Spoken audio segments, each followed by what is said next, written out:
Hello War Thunder pilots, Robert Stoneman here to tell you all about the major update version 1.29, which brings new game content and a number of significant improvements and fixes. Okay, so the first thing players will see in the new version of War Thunder is the new login window with links to the FAQ, the forum and support, and also this new 3D-like background, which is pretty sweet. General game interface has also been changed. You'll notice the new arrangement of the to battle button, new loading screen, a more visible layout and images for players' medals and profile. But the most welcomed and awaited new features are of course the new models of aircraft. Japan's Nakajima G5N and G8N, German multi-role Dornier 217, which can both act as a bomber and night interceptor, several Soviet Tu-2s of late modifications, and US B-25 bomber. All bombs, especially large caliber bombs, have now been tweaked. Now it's not so easy to blow up several targets with one bomb, so aim carefully. The 1.29 update brings a new jet fighter as well. This is British Meteor Mk8, the first UK jet fighter in mass production. We know you guys love jets. War Thunder 1.29 introduces improved damage models for all aircraft, with increased number of parts and materials. Many planes get improved flight models made after real historic prototypes. This new interesting feature gives you different options in comparison of ammo belts for all fighters and attackers. The player can now not join historical or full real battles until he or she completes the takeoff and landing training course. Also, for both historic and full real battles, you cannot choose a side, but the exact aircraft. This allows more precise matchmaking and greatly reduces battle entering time. The economy model of War Thunder 1.29 is greatly improved by the collected statistical data. New models are based on the rank of the aircraft, not on its efficiency as it was before. This makes upgrading easier. In global, repair costs were reduced and the aircraft costs increased. Other minor changes that have to be mentioned is that we have player marks in replays, more options in observing cockpits and environments, new radar interface, improved network synchronization, and more realistic sounds of explosions. There are a lot of features and fixes in the new War Thunder 1.29. Find the full list of changes on the War Thunder official forum, join us on Facebook and follow War Thunder on Twitter. I'll see you soon in the War Thunder skies.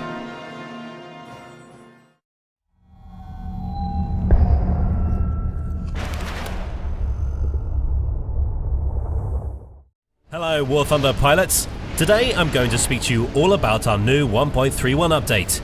It brings some new features, new planes, maps and interface changes. Okay, let's start on our new feature, the clan system. Players can now be united in squadrons for better in-game cooperation. Creating a squadron is easy. You give it a name, a clan tag, a motto and a description. You'll also be able to view single statistics for each squadron member. The system will be more developed in the future, so keep with it. We have two new maps for arcade battles in this update. The first one is called Top of the World. It's inspired by the harsh snow landscape of the Arctic.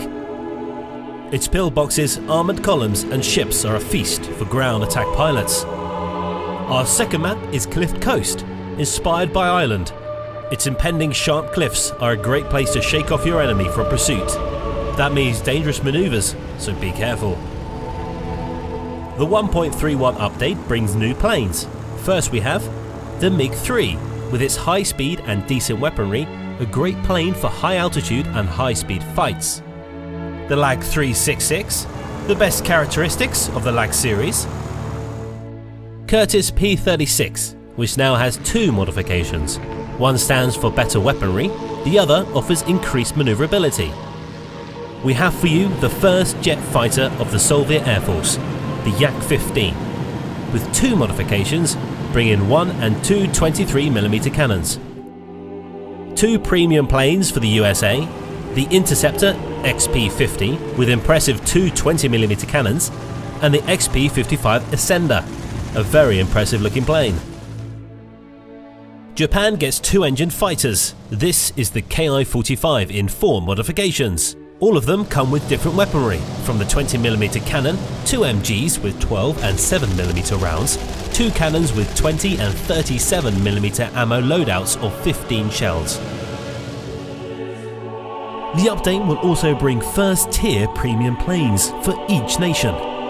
These planes have not only advantages of a premium aircraft, but each one of them has a unique historical background.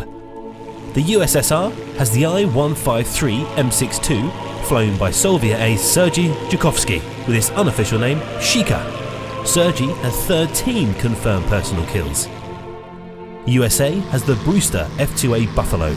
The famous American ace John Smith touch flew the aircraft, and he had 6 kills to his name. The Fiat CR-42 Falco with side number red 6 stands for Germany, painted black, and was flown by Luciano McCollin.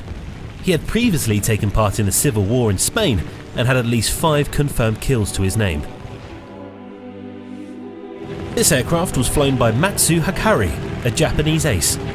This will be a nice addition to the Japanese tree, flying his A5M4 with side number W102. He destroyed 13 enemy aircraft. And finally, Britain will get the Gladiator Mark II, flown by famous ace Robert Stanford Tuck, who during 1942 gathered 29 personal kills. The interface has been redesigned, the statistics screen after the end of the battle is changed also, debriefing window interface, and the decal interface is now easier to use and has more options. That's it for this update. Find the full list of changes on War Thunder's official forums, join us on Facebook and follow War Thunder on Twitter. See you soon in the War Thunder skies.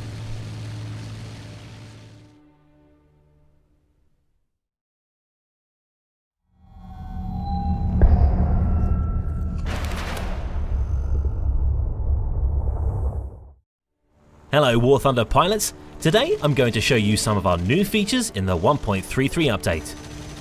This update brings us one step closer to the final release and introduces a number of important changes to the gameplay. It will give you guys more freedom to customize your fighting machines and prepare them for a wide range of combat missions. Let's start with some awesome new planes to show off. First off is the USA. This is the Grumman F9F5 Panther. It's a top tier and a very beautiful jet fighter. The Douglas BTD-1 Destroyer. A dive bomber and torpedo carrier.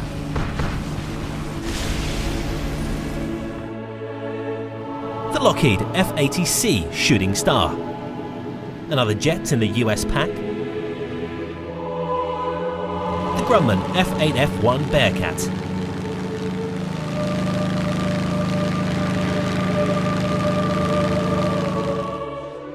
A Grumman F-8F1B Bearcat. The Republic P-47D 28 Thunderbolt, another version of the devastating Thunderbolt heavy fighter.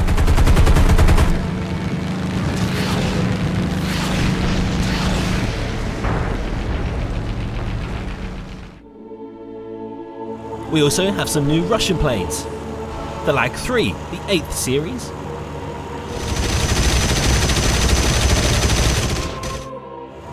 Lag-3, the 11th series.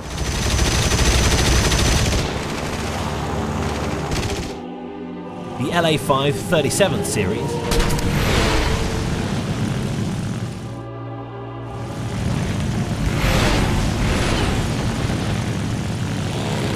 The LA-5F. The Yak-9 with a sweet 45mm cannon.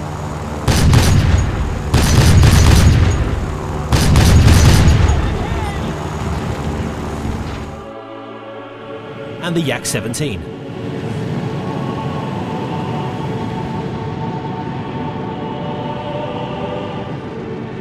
And finally for Britain, the de Havilland DH-100 Vampire FB Mark V, a very promising jet fighter.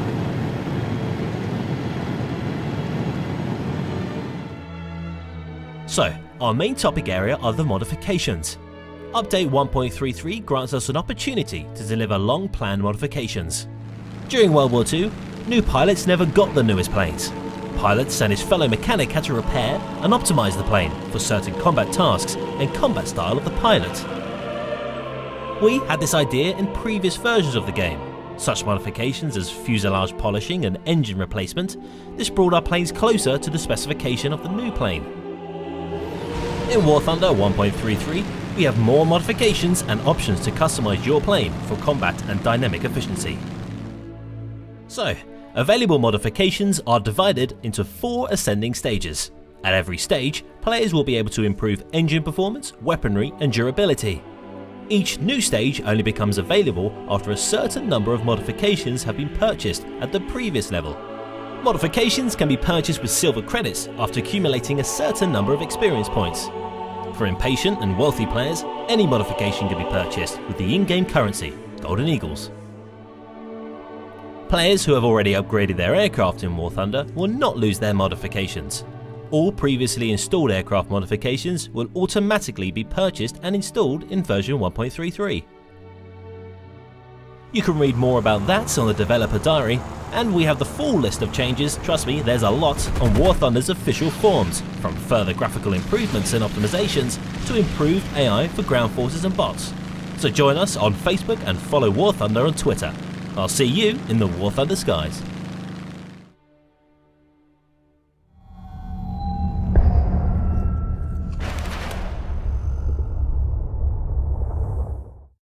Hello War Thunder pilots, N-Tech here, and today I'm going to show you some of the new and exciting features in our 1.35 update. This update features some very important changes to the gameplay and brings us one step closer to final release. In 1.35, the main feature of the update is the Events mode. Other important changes include the addition of new planes, 2 beautiful new arcade maps, and exciting new features. Let's start by showing off and talking about the awesome new Events mode. War Thunder Update 1.35 introduces a new gameplay element, the Events mode. Events mode includes special battles with custom parameters. In Events mode, players can recreate historical battles, try new missions and maps, choose from a limited choice of planes for historical battle recreation, or use familiar maps with customized flight model settings. You can see the full details of the Events mode in the developer diaries on the official website. Now let's talk about the exciting new planes that will be added in the 1.35 update. First off, the USA. For the USA, we see the addition of several new jets which add to the nation's already deadly line of planes. This is the new F-86 F2 Sabre, a top-tier jet fighter with a new cockpit and equipped with 4 fast-firing, devastating 20mm cannons. The F-86F-25 Sabre. This is also a new top-tier jet fighter with a new cockpit equipped with 6 12.7mm machine guns. The Curtiss P-36G Hawk, a low-tier fighter aircraft armed with 2 12.7mm machine guns and 4 7.62mm machine guns. The German line is also getting new additions. The Focke-Wulf 190 A5 series, a new deadly fighter armed with 2 7.92mm machine guns, 2 20mm MG FFM cannons, and 2 20mm MG 151 cannons, which adds to the nation's already strong line of fighters. We also see the addition of the Bf 109 E1, a new low-tier fighter armed with 4 7.92mm machine guns, which will make for an exciting competitor at lower tiers. We also see the addition of new Russian planes and jets. This is the MiG-15 NS-23 jet fighter, a new jet fighter armed with 2 23mm cannons and 1 37mm cannon. This is the Yak-3P, a new fighter aircraft equipped with 2 B-20S cannons and 1 B-20M cannon. This is the LA-5, the 37 series, a fighter aircraft equipped with 2 20mm cannons. The LA-5F, the 39 series, a fighter aircraft also equipped with 2 20mm cannons. This is the twin-engine B-25J-30 Mitchell medium bomber. This is a new premium bomber for the Russian line. The British line is also getting a few new additions and changes. This is the Spitfire Mark IIA. This Spitfire will undoubtedly be just as maneuverable as the rest while being armed with 8 7.7 Browning machine guns. This is the Spitfire F Mark IX, an earlier version of the Mark IX model with a Merlin 61 engine that's equipped with 4 7.7mm Browning machine guns with 2 20mm Mark II Hispano cannons. In addition to these new planes, you will notice previously that the Spitfire Mark 9 with the Merlin 66 and the 150 octane fuel was at tier 10. Now, it's been moved to tier 13. For the Japanese tree, we see the addition of 2 new heavy fighters which add to his already strong line of heavy fighter aircraft. This is the Ki-102 OTSU, a new and deadly fighter equipped with a massive 57mm cannon. It also comes equipped with 2 20mm cannons. This is the new Ki-96, a new premium heavy fighter armed with 2 20mm cannons and 1 37mm cannon. So this brings us to the other awesome additions to the game. For arcade battles, there are 2 new maps, Paradise Island and Green Ridge. Paradise Island is a vast map suitable for large-scale combat featuring new strategic objectives and targets for bombing, military bases for each team. I think you'll find these new objectives both a challenge and very rewarding. Green Ridge features a dynamic battle among mountain peaks with varying elevation which may possibly make it difficult to attack the enemy ground units and naval units. These maps will make for exciting new battles. We also see 2 new missions that have been added to the alternate history section. You can take part in battles over Kuban and Berlin in unusual settings and non-standard fighting parties. In addition to that, many of the maps currently in game have gone through serious changes. There have also been good changes made to various settings. While using your keyboard controls while using mouse aim, you will no longer lose your aiming marker. Also, by public demand, we have added in an external view for FRB while your aircraft is not moving. Now you can look around in an external view while repairing and rearming on the airfield. Another new feature added in 1.35 is the ability to view your skins before you purchase them, and the decal requirements are now based on the mode you are playing, with the requirements being different for all game modes. Also, a variety of interface changes have been implemented along with network code being optimized greatly. For the full list of changes and added features, please visit War Thunder's official website. Remember, you can also join us on Facebook and follow us on Twitter. We hope you enjoy update 1.35. Thanks for watching, and we'll see you in the skies. Hello War Thunder pilots, NTech here, and today we're going to be discussing some of the new and awesome features in our 1.37 update.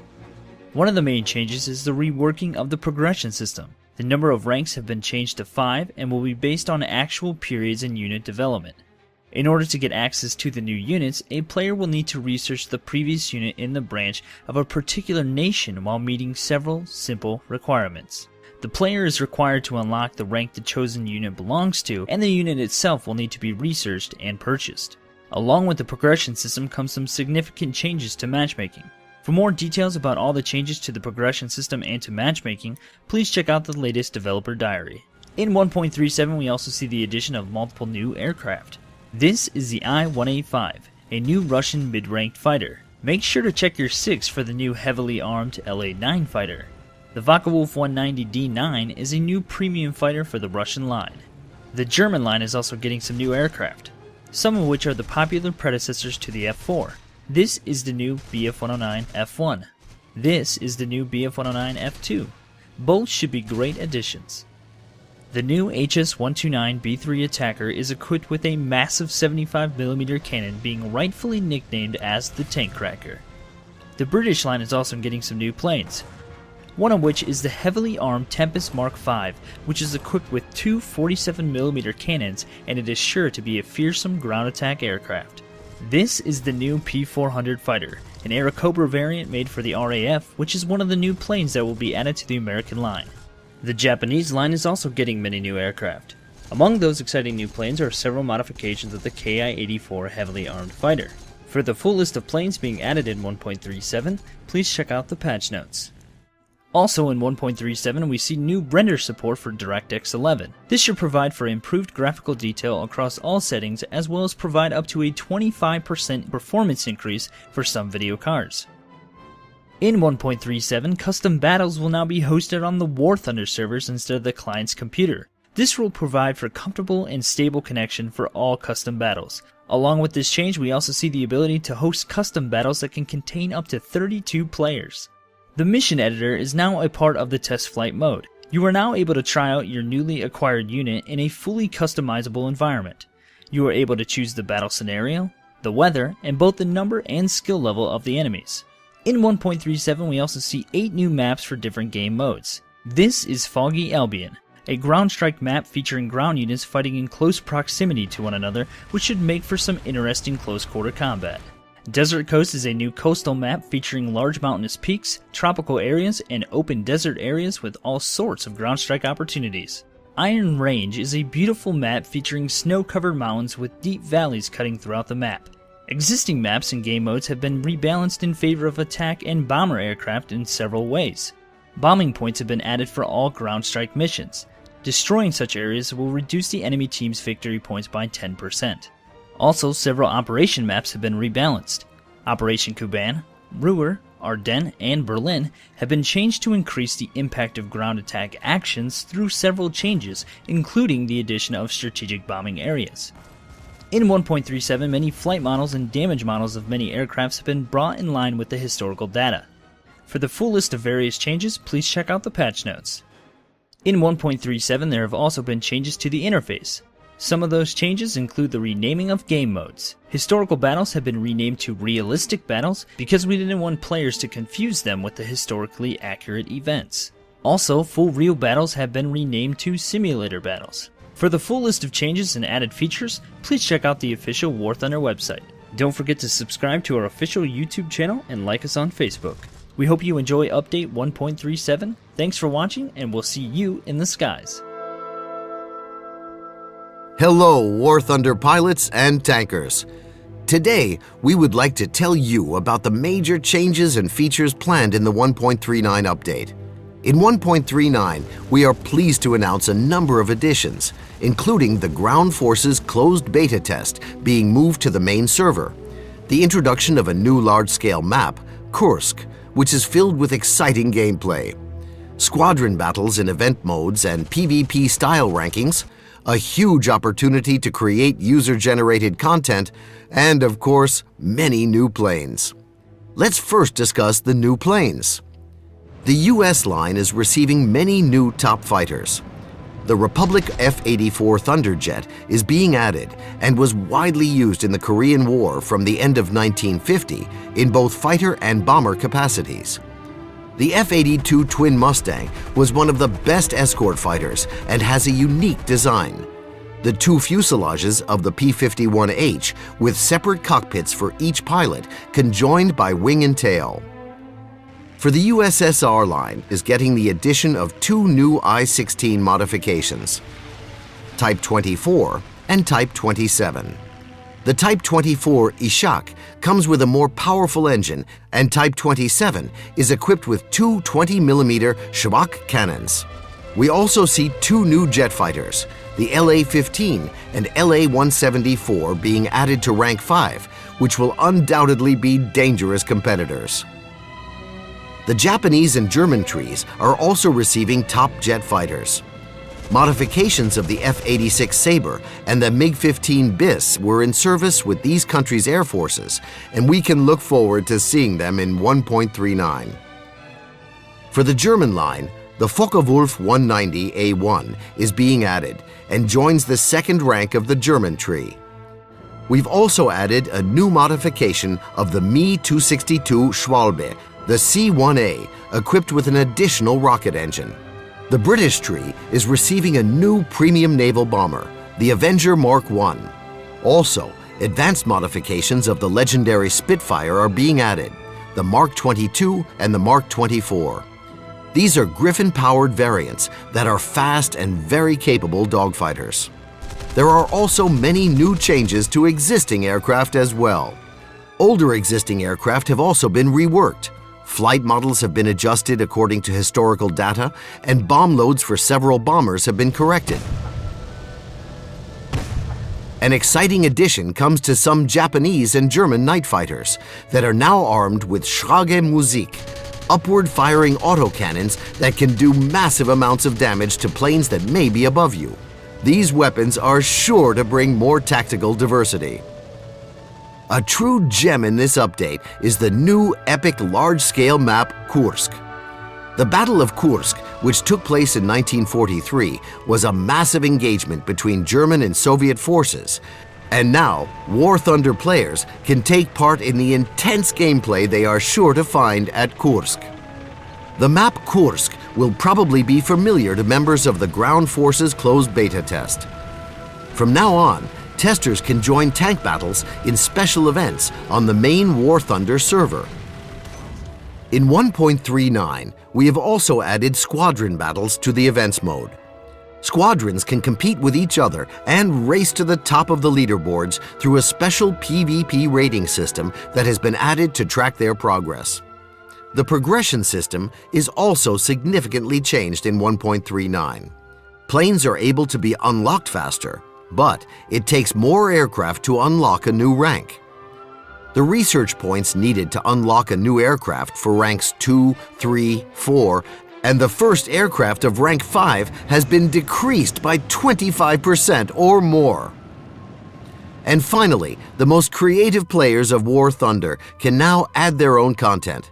New locations, missions, and even unique planes that can be created with the help of the War Thunder CDK, a program that is used by the developers.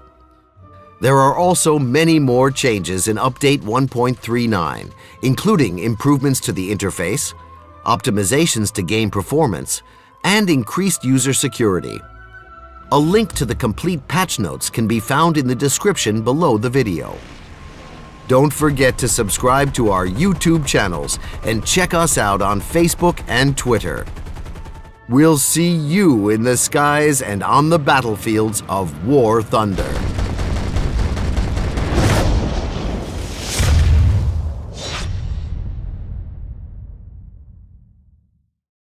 Greetings everyone, today we're going to tell you about the major changes coming to War Thunder in Update 1.41. Chief amongst them, War Thunder ground vehicles are now available for all players in open beta testing. There are new aircraft, shading optimization and updated visual effects, and modified weapons and ballistics. Let's have a look at the new aircraft. In the second rank for the Soviets, a 34 series MiG-3 with an AM-35A engine and 20mm Shavak cannons has been added. In the fourth rank, there are two new aircraft. The 1946 IL-10 Attacker aircraft, as well as the I-185 fighter with an M71 engine, a reference model for mass production. The additions in the third rank of the US branch are multi-purpose North American PBJ-1H and PBJ-1J aircraft, naval versions of the medium B-25 Mitchell bomber. These twin-engine aircraft carry not just a bomb payload but also an impressive array of weapons, either 12 high-caliber Browning machine guns in the nose, or in addition to 8 other machine guns, a 75mm autocannon. Germany has new aircraft in the fifth rank. There are two new jet fighters, the Messerschmitt 262A1U4 with a rapid-fire 50mm gun, and the Messerschmitt 262C2B with hybrid engines. The modifications appear in the branches for German fighters and heavy fighters.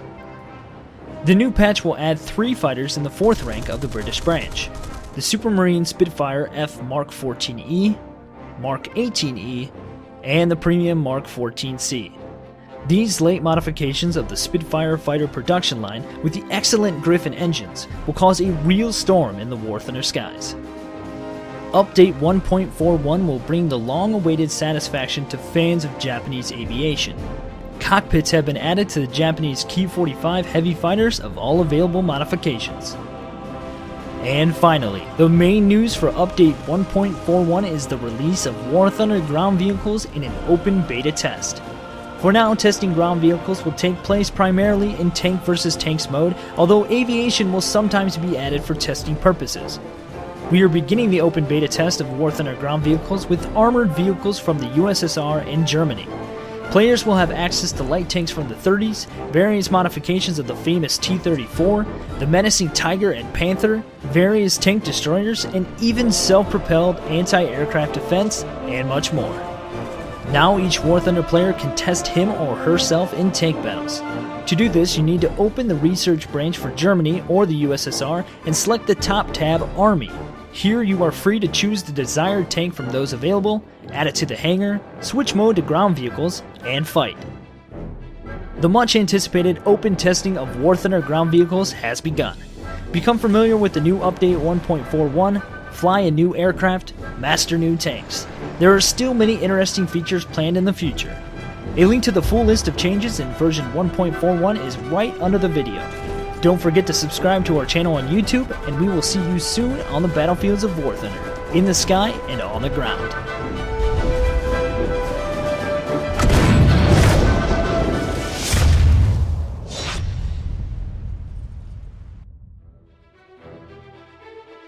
Greetings, pilots and tankers.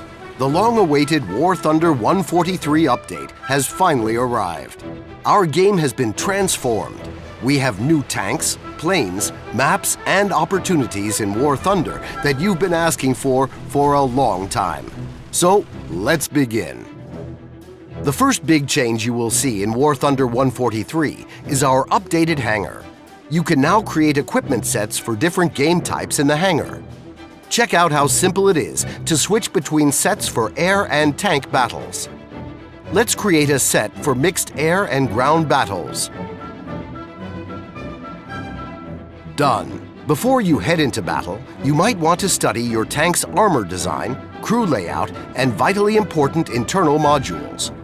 A special button will show you which parts of the tank have the best armor and which materials are used in this armor. We can study tanks we may encounter in battle in exactly the same way.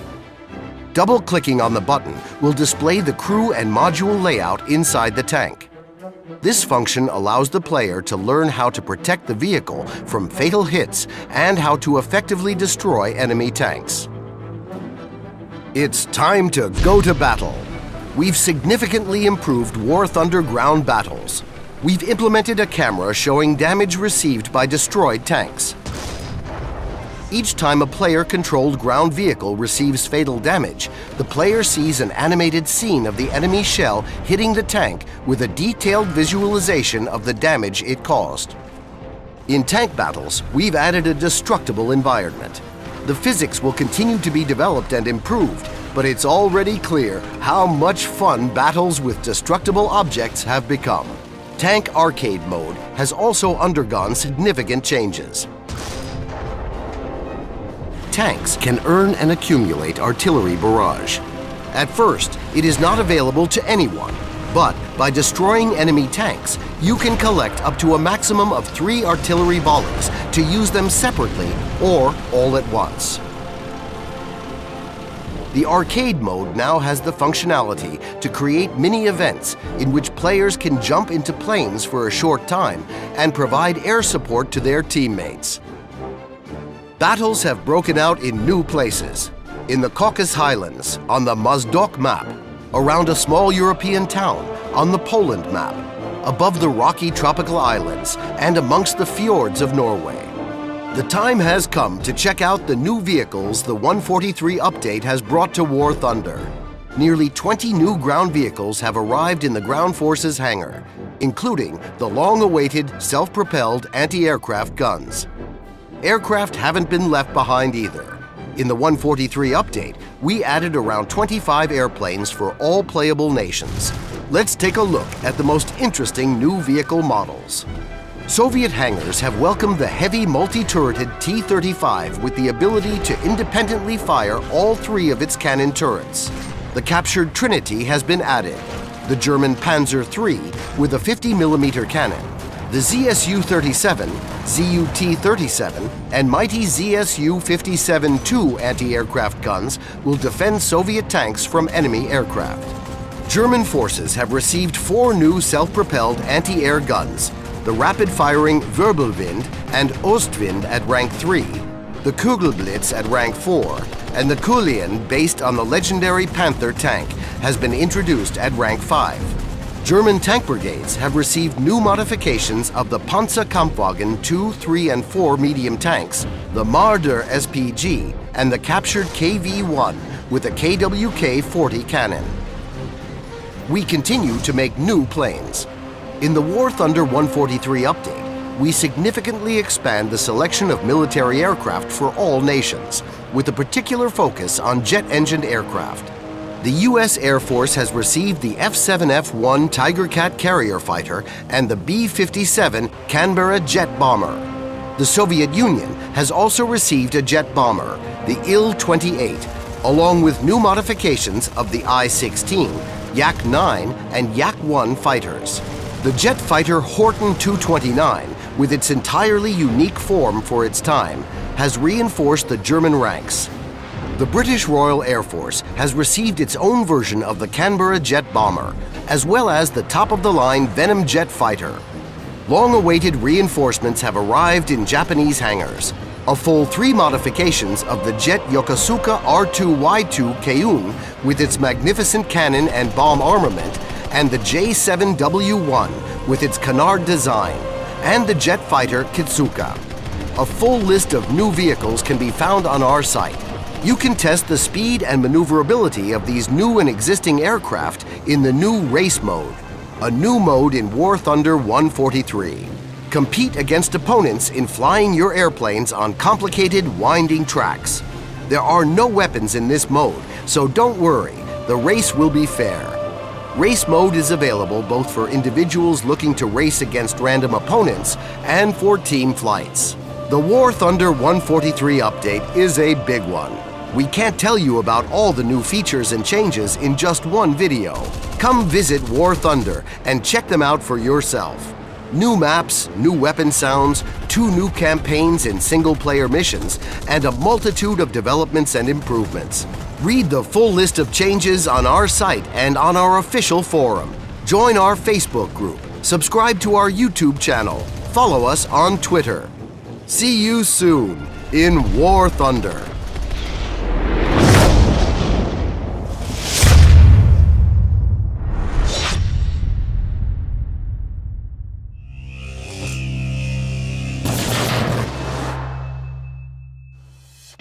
Pilots and tankers, the moment you've all been waiting for is here. A big new update has come to our game, triumphantly escorted in by American ground vehicles. That's right, US tanks are the heroes of the 1.45 Steel Generals update. Sherman, Patton, Lee, Chaffee, Stewart, Walker, these are all legendary and heroic national generals whose names were traditionally given to American tanks. Apart from a new line of ground vehicles, the developers have introduced even more long-awaited updates. But first things first. Let's start with our winged vehicles. The main piece of good news for pilots is that every last plane has had its flight model updated to tournament standard. The mouse aiming instructor has also been improved. Feel the difference, as they say. War Thunder's damage model has also changed significantly. It is now far more detailed. In addition, aircraft wings now break off or get shot off with maximum realism in the precise spot where their surface took the damage. Of course, this update also brings us some new aircraft. The Land of the Rising Sun has received some new additions to its line. The Key 43 Modification 3 with 2 20mm engine cannons and the Mitsubishi J2M3 Dryden Fighter Interceptor. British Aviation has received the Canberra B Mark 6 with a gun pod containing 4 Hispano cannons. The aircraft has a pretty impressive ammunition and bomb complement.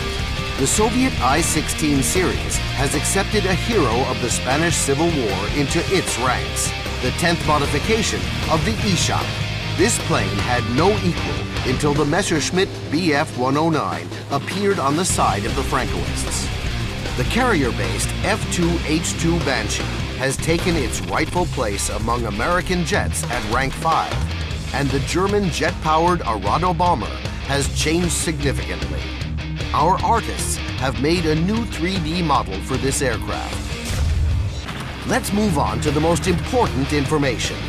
Update 1.45 starts a unique project. For the first time in the project's history, we invite players to take part in a most important stage of development. Alongside you, the players, we will tune and launch the U.S. Armored Vehicles branch into open testing. 6 of them have already been tested and are available to play. We would like to thank deeply every one of you who took part in dev server testing opening.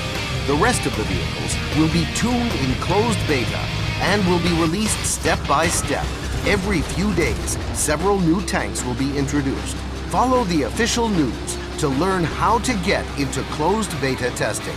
You will be able to follow the development in real time and even take part in it. During the next month, testers will share their impressions of the new ground vehicles branch. Developers will share their opinion and news of the development process. Players will enjoy new tanks in the game. Now, we will tell you what closed beta testing members will see. And of course it is American tanks. Almost 3 dozen of them.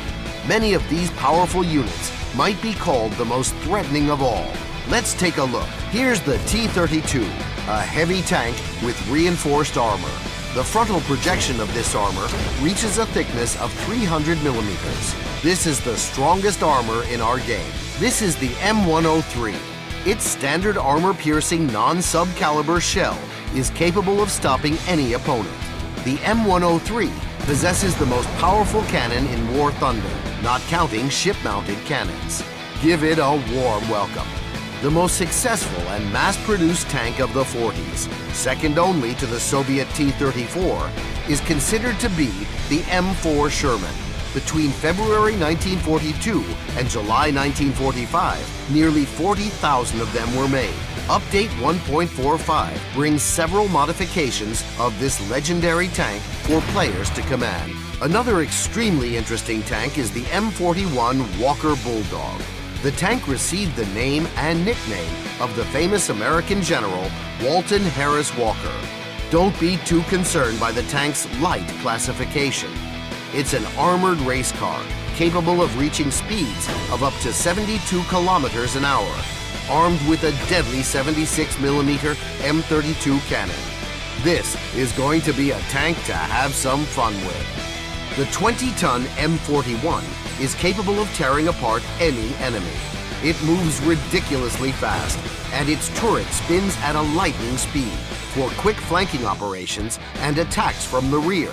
You're unlikely to find a better tank than this.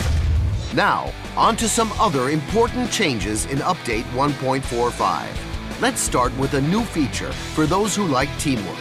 You now have the ability to give a helping hand in the form of a special tow cable, which can be used to tow a damaged comrade to a safe place for repairs. The same cable can be used to turn your teammate's overturned tank back onto its tracks. You can also use it to drag out allies stuck in ditches or trenches. Moreover, you can now help with repairs too. Help your friends repair more quickly. It'd take hours to talk about all the changes in 1.45, which is time you'd probably prefer to spend in the game, seeing all the changes for yourself. So, we'll add just a few more notes. Previously, this ability was used in the same way modern unmanned drones are used. For scouting, players activated the artillery strike ability to observe where their opponents were hiding behind cover. Now, artillery strikes are called using the map. Anti-aircraft weapons on armored vehicles can now be used. Use them against aircraft or to destroy obstacles in order to reach the enemy. New in-game maps have been added. Battle of Moscow for air battles, and for global tank and aircraft battles, the White Stone Fortress and Eastern Europe maps. That's all for now. Subscribe to our channel on YouTube. Visit the War Thunder site, the forum, and War Thunder Live. And of course, our social network pages. Good hunting.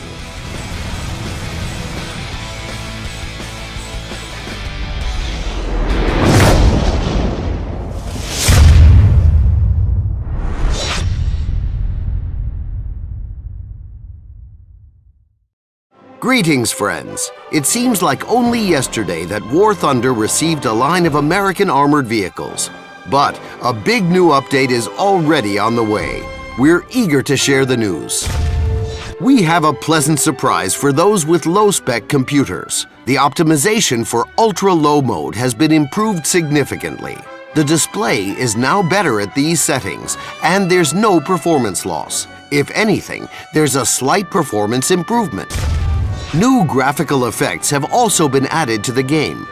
Aircraft now leave vapor trails, also known as contrails, just like in the real sky. Additionally, heat distortion effects have been introduced. The graphics are becoming more and more realistic. Now, let's take a look inside an aircraft cockpit. Don't forget to close the canopy. That's right, cockpit canopies are now animated, which fans of simulator mode and first-person view are sure to appreciate. But don't forget, an open cabin seriously affects your speed. So, in a battle situation, you're better off keeping your canopy closed. Admittedly, not all aircraft are equipped with this mechanism yet, but for all the new aircraft added to the game, the cockpit will be operable. Another new introduction will simplify night flying. You can now activate internal lights in the cockpit. This works on aircraft that had an illumination device at the pilot's disposal in real life. But what about the tankers? Ground warfare fans can experience what it was like to be a real tank driver. The game will now have a driver view, which significantly simplifies orientation while on the move. Naturally, the driver can't shoot, but getting around obstacles and spotting enemies ahead will be easier. The visibility is stunning. And while we're on the subject of visibility, we'll show you another new tool for the crew commander: binoculars. Good optics can help you find an enemy setting up an ambush, and in general, surveying the area through binoculars is far easier than through a cannon sight, which is particularly important for the non-rotating superstructures of SPGs like tank destroyers. Our developers have also done a lot of work on physics improvements and ground interaction. Previously, it didn't matter if your wheels or tracks were likely to dig into the ground or churn up mud, and, for example, it also didn't matter if it was dirt, grass, cobblestone, gravel, or an asphalt road you were driving on. From now on, you will have to take into consideration what type of material you are driving across. Your vehicle will perform differently. Your traction on the surface will change, and this will affect both speed and grip. Other details will be changing too, like wheel spins or slipping, as well as track marks that are left behind on unpaved roads. We have also added in-game items, and battle trophies will become more varied and more interesting. Things that you can't earn in battle can be bought in the store or won in wagers. However, the wagers made don't come down to randomness or luck. The players themselves affect the result and increase the chances of winning. Some of the items that have appeared can be used to increase the rewards and earnings of the player and even his entire team, along with special objectives which provide bonuses, personal discounts, and much, much more. Keep an eye on the news. We'll be sure to tell you about all of this in more detail. What about new vehicles, you ask? How can an update be major without new tanks and aircraft? US pilots will be getting even more attack aircraft and bombers. One long-awaited addition is the famous B-29 Super Fortress, capable of carrying a full 20 1,000-pound bombs, twice as many as the B-17 can carry. Admirers of the Soviet Il-2 flying tank receiving the new model of this aircraft, the AM-38. Our artists did their best. They created an absolutely new 3D model of the aircraft. To help it stand up against American strategic aircraft, the Japanese line has received a new high-altitude fighter, the premium J-2M4. Germany also received some attention, with its tree receiving the new Focke-Wulf 200 Condor. This bomber can carry 3 tons of explosive ordnance to enemy positions. 2 new anti-aircraft vehicles appeared in the ground forces research trees: the German Geopard and US M42 Duster, as well as a new German Marder 3 tank destroyer. There are now more premium tanks for fans and collectors. The American line has received an upgraded model of the Pershing, the M26E1. With its more powerful gun, this steel general can compete with any opponent on the battlefield. The Soviet line has gained the T-126SP, a fast and well-armored light tank for its class. Scouting, flanking, capturing points, you won't find a better tank for these tasks. Fans of German tank design now have a late modification of the Tiger I at their disposal. It was used contemporary to the Tiger II and differed from its predecessor in improved armor. Now for the best part. At rank 5, German armored vehicles have received an astonishing addition in the form of the great and terrible Panzerkampfwagen 8. The Maus has the best all-around armor in the game, along with 2 cannons, one 128mm and another 75mm. But like all giants, it isn't very maneuverable. The developers had to go to some lengths to create it. The one kept at the Kubinka Museum was badly damaged, so obtaining information about this tank was a painstaking task. These are, of course, not all of the items we would like to show you. So, take the opportunity to acquaint yourself with the game's new updates and see for yourself. Subscribe to our channel on YouTube. Visit the War Thunder website, forum, and War Thunder Live. And of course, our social network pages on Facebook, Twitter, and Google+. Good hunting, and we hope you'll enjoy the new update.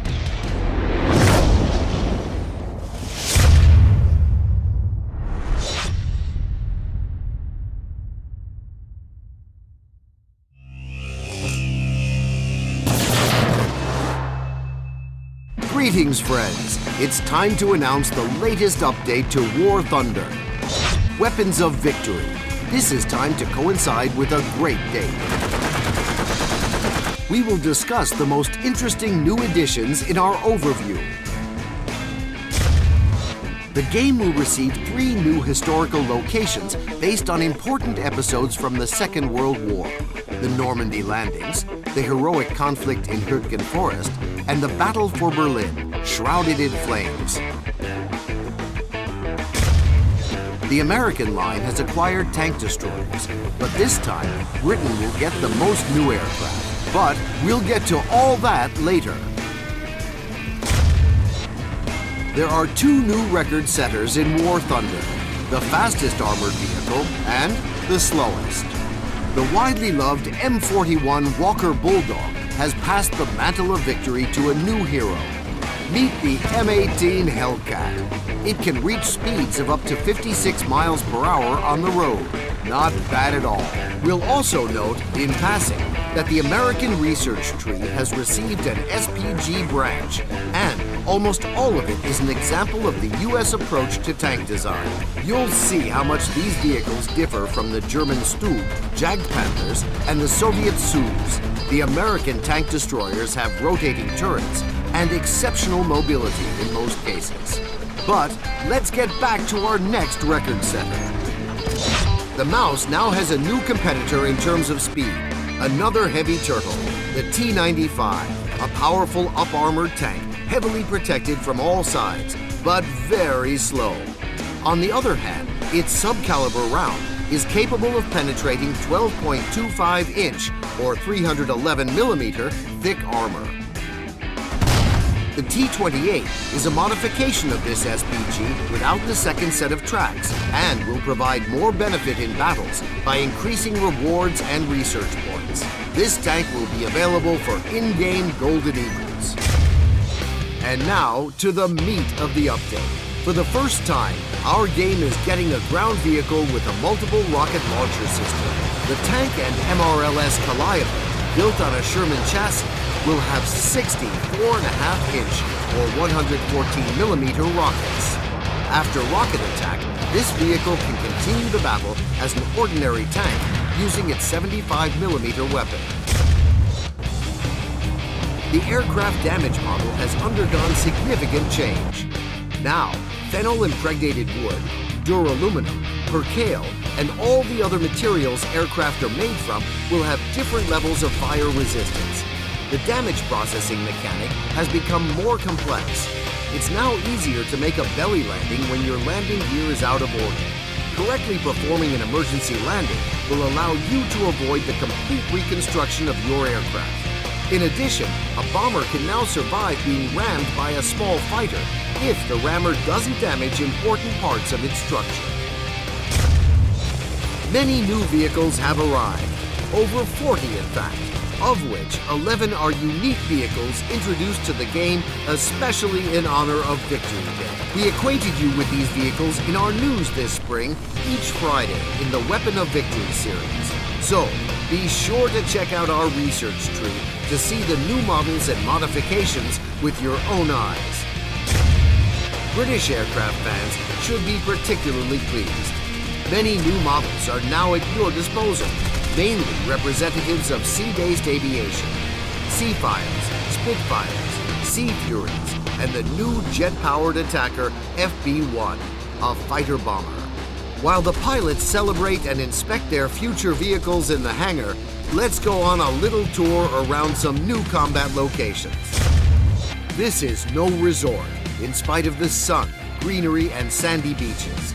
Right now, before your very eyes, unfolds one of the most momentous episodes of the Second World War, the Allied landings at Normandy.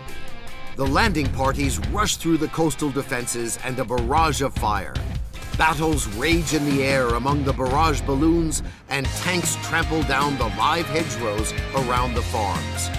This single location includes 3 entirely different types of terrain: a sandy beach, peaceful provincial smallholdings, and an urban settlement. Another historical location takes us to Western Germany. The Allies have already successfully landed and are fighting their way through to the German capital. The operation lasts several months and becomes one of the most prolonged conflicts the U.S. Army ever participated in. This operation entered the annals of history as the Battle of Hürtgen Forest. The first thing to catch your eye is the views. The beech forest, the banks of the mountain rivers, the neat farmstead cottages, all as if taken from the canvases of some of the greatest artists. But we didn't come here to admire the view, did we? So, let's choose an aircraft or tank and charge into battle. Just the ground vehicle zone alone stretches over a 4x4 kilometer area. There are places for tank battles and places to storm ground targets. Berlin, 1945. When you find yourself in this vanquished city, it's easy to forget that you're in front of a computer screen. The atmosphere of war is conveyed so precisely that from the very first moment, you start to feel the heat and smoke of the fires, the soot and the smog. All around are the burnt-out remains of tanks and aircraft, traces of bombing and artillery fire. The entire zone is saturated with war. The center of the battle will be in the open square outside the Reichstag, which the opposing teams will fight for. These are far from all the new things we'd have liked to tell you about. Try out the new update of the game to see it all for yourself. Subscribe to our channel on YouTube, visit the War Thunder site, the forum, and War Thunder Live. And of course, our social network pages on Twitter and Facebook. Good hunting.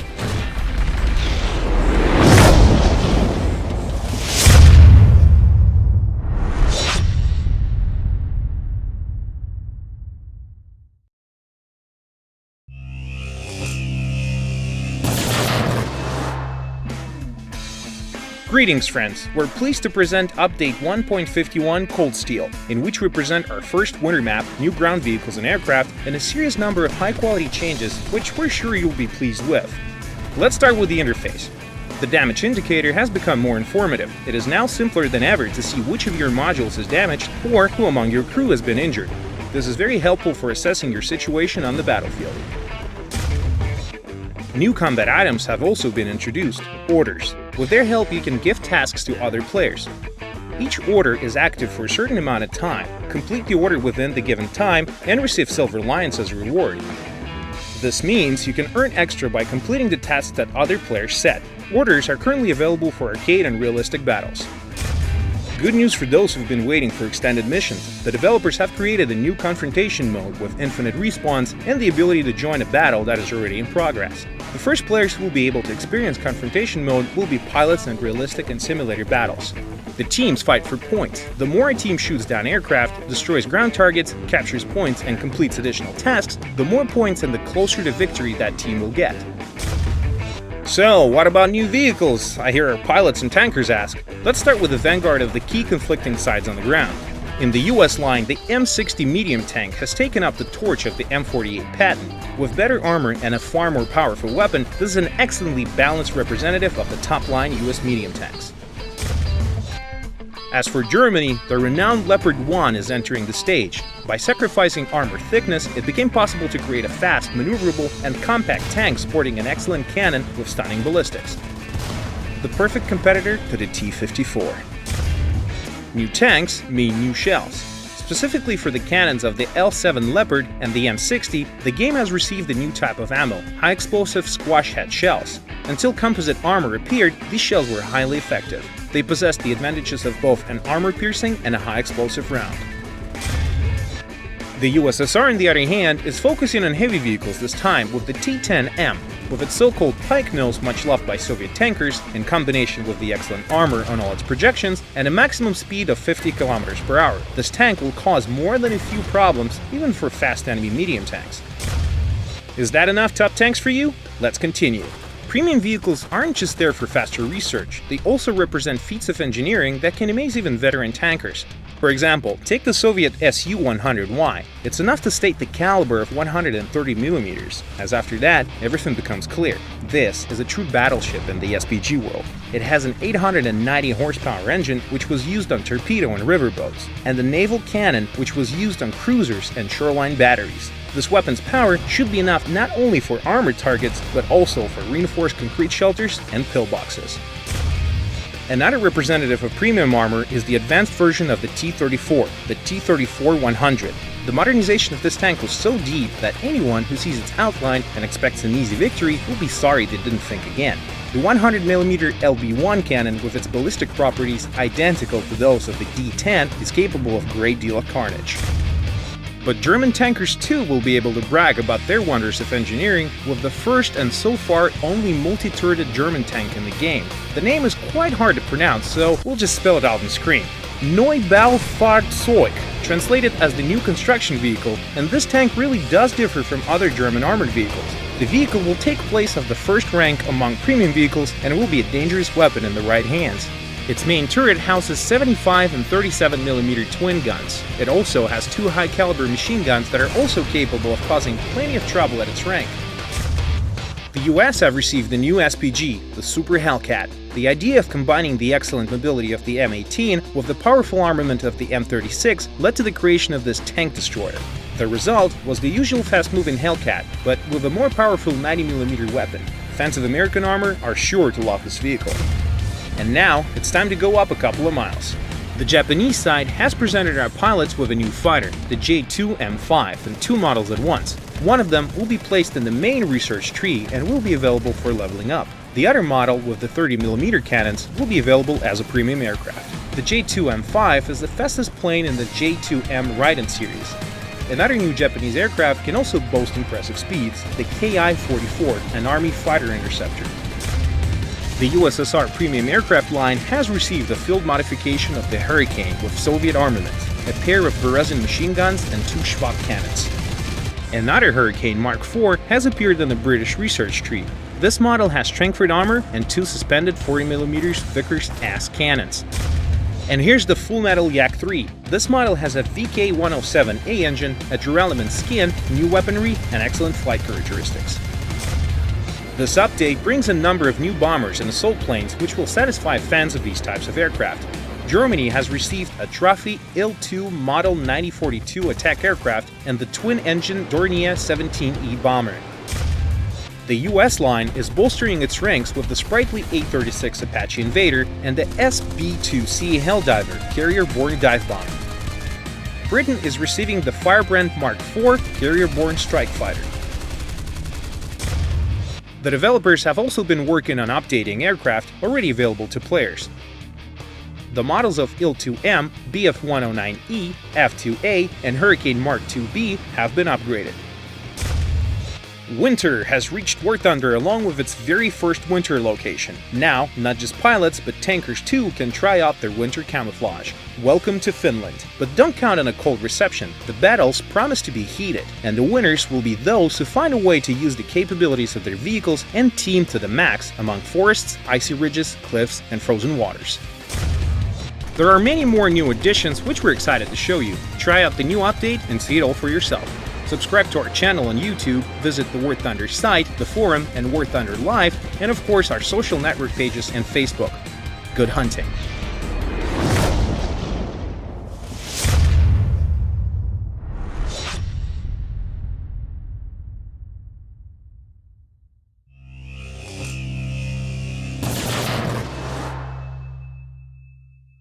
Hello everyone, welcome to Update 1.53 Firestorm.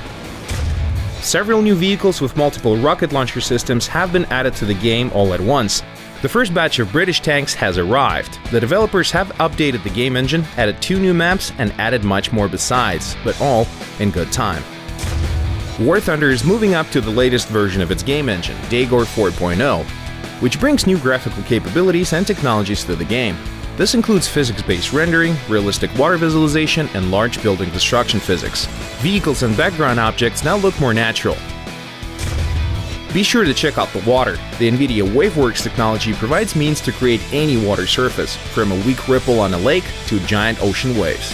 Foamy whitecaps, sunflecks, surf, the water can look entirely different depending on its type, the weather, the lightning, and other features of the map.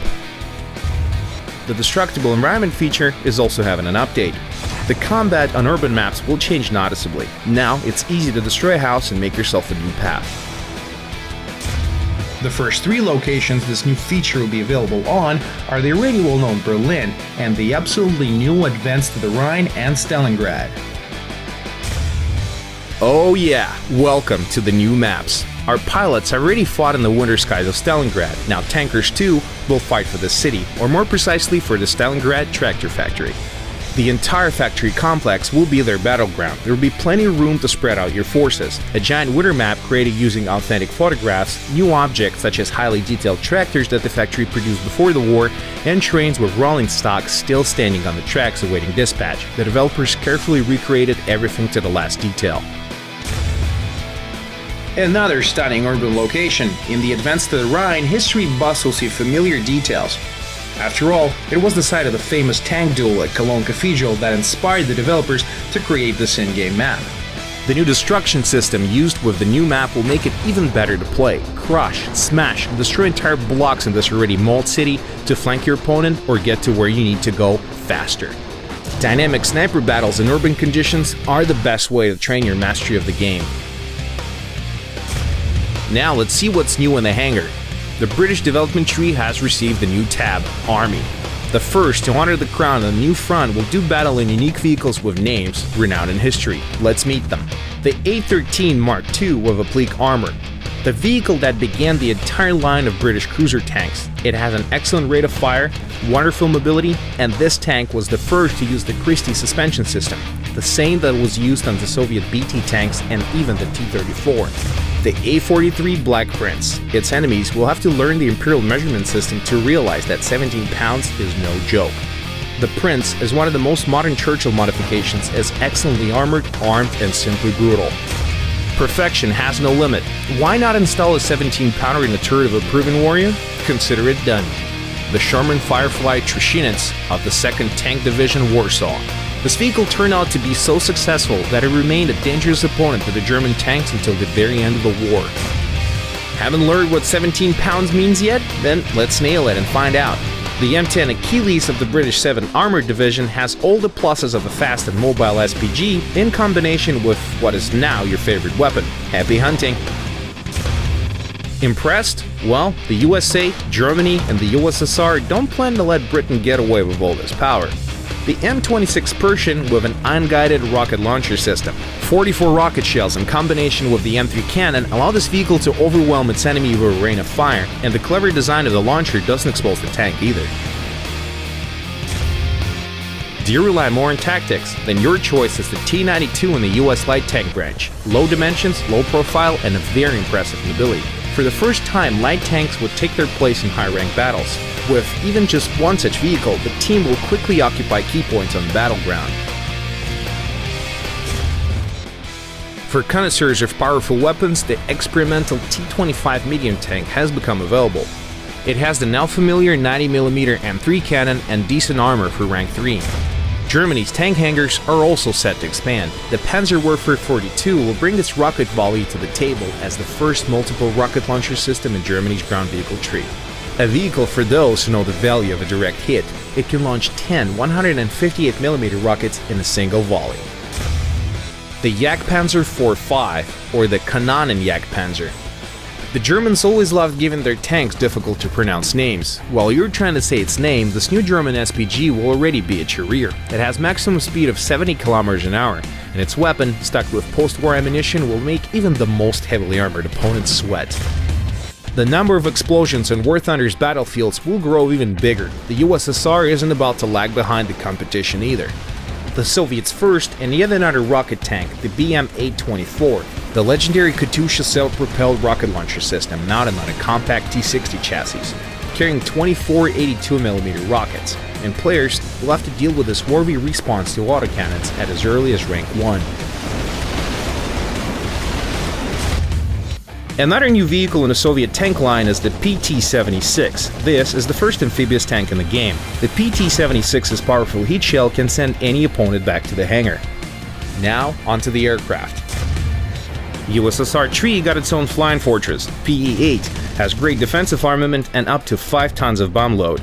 Another new aircraft in the Soviet tree is Yak-9B, also capable of carrying bombs. Fans of Japanese Imperial Navy aircraft will be happy to see a new naval fighter, Mitsubishi A7M1. Germany got 2 Dornier 17Z modifications and Bf-109Es. US Air Force received 2 new naval bombers, SB-2C4 and TBD Devastator. And those who are fond of 2-engine lighting fighters should be happy with 4 new modifications of this legendary aircraft. Fans of British vehicles got a new jet fighter, Hawker Hunter. It joined the tree so that Royal Air Force in the game may be on par with such titans as the MiG or the Sabre.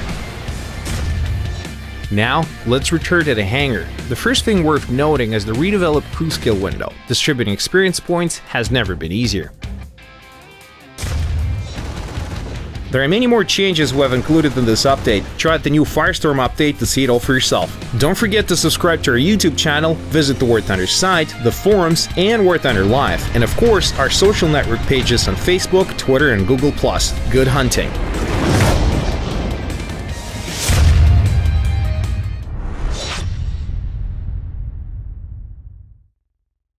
Welcome to our latest update, 1.55 Royal Armor. Meet our heroes, armored vehicles of Great Britain. More than 30 machines of the finest British steel, 9 new aircraft, and 2 amazing North African locations have been added to the game. We can't wait to put British armor into the hands of our players. Some vehicles will be available to play right from the start. The rest of them will be first tested and then introduced step by step. Follow our news to learn how to join the beta test that also grants access to all the starting machines. Don't miss it. Now, let's take a closer look at the British. What aggressive players need the most? Speed. The T-17A2 is our first armored car and also the fastest vehicle in the game, going over 88 km per hour. Just stay away from the mud. From now on, you need to be especially cautious when attacking an enemy from behind, since now you can meet the Archer. This tank destroyer is the first and only vehicle with its gun pointed backwards. This may be unusual, but it's really handy. Fire and instantly move away from your position. Meet the pinnacle of British tank engineering in the game. The crown is safe with the mighty Conqueror Mark II. Decent armor and clever geometry resulted in great armor slopes, a tough nut to crack from the front. While its speed is not that impressive, it is well compensated for with a deadly 120mm cannon sporting the fearsome APDS round that has the best penetration value in the game. The Comet, a further development of the Cromwell with the now familiar 17-pounder gun, can easily hunt any tank at its rank. but try not to get spotted or hit. There isn't that much armor protecting you from the enemy. The Tortoise. The British do love to call things by their proper descriptive names, huh? Slow? Yes, but faster than a T-95, and along with great armament and impressive protection, it makes a very interesting assault tank. Royal Armor also stars famous characters such as Lee Churchill, Valentine, Matilda, and Cromwell, who hardly need any introduction. Among the starting vehicles, you will see some of the most interesting modifications of these legendary tanks. Now, you can try these and other vehicles in hot African climate. 2 North African locations have been added to the game, Tunisia and El Alamein, our first desert maps for combined battles. Welcome to Desert Warfare. Both locations are historically accurate. We have recreated the area where Allied forces fought against Erwin Rommel's famous Africa Corps. El Alamein features varied terrain. Approximately half of the map is covered with huge desert and dunes. The other half is a rocky landscape with small pockets of level terrain, well suited for close combat. The landscapes are truly breathtaking. And so is Tunisia, a fort on a picturesque shore surrounded by ruins and cliffs in the sands. The mud brick houses might protect you from the heat, but not from the enemy fire. You could lose your way in a labyrinth of the African town, but the walls are fragile and may be destroyed either with fire or even ramming. Now, let's move on to aircraft. Good news for fans of the Japanese planes. They have received 2 Ki-44 modifications, including a premium cannon-equipped variant, a naval A-7M2 fighter, and an army fighter, the Ki-61 Tay. 2 modifications of the 4-engine Sterling bomber, the Sterling Mark I and Mark III, have been added to the British tree, while Germany has a new Junkers 88A1 and the US gets its first naval biplane, the F-3F.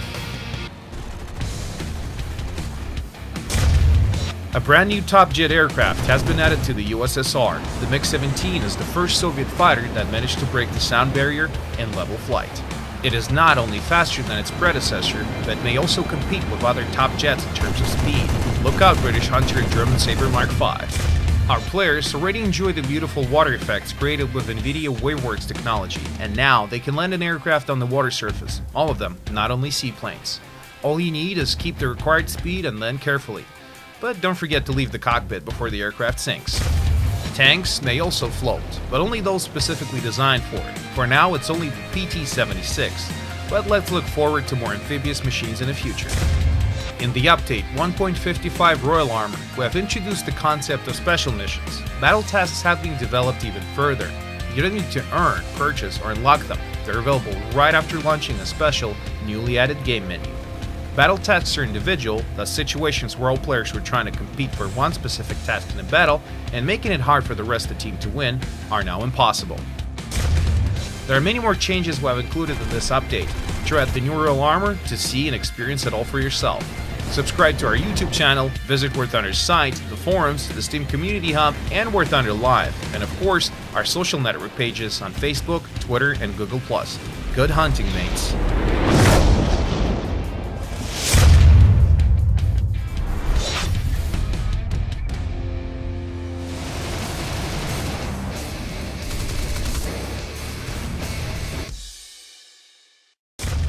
Hi, and welcome to War Thunder Update 1.57 Battle March. New combat vehicles and aircraft, 2 new game maps, and improvements for existing ones.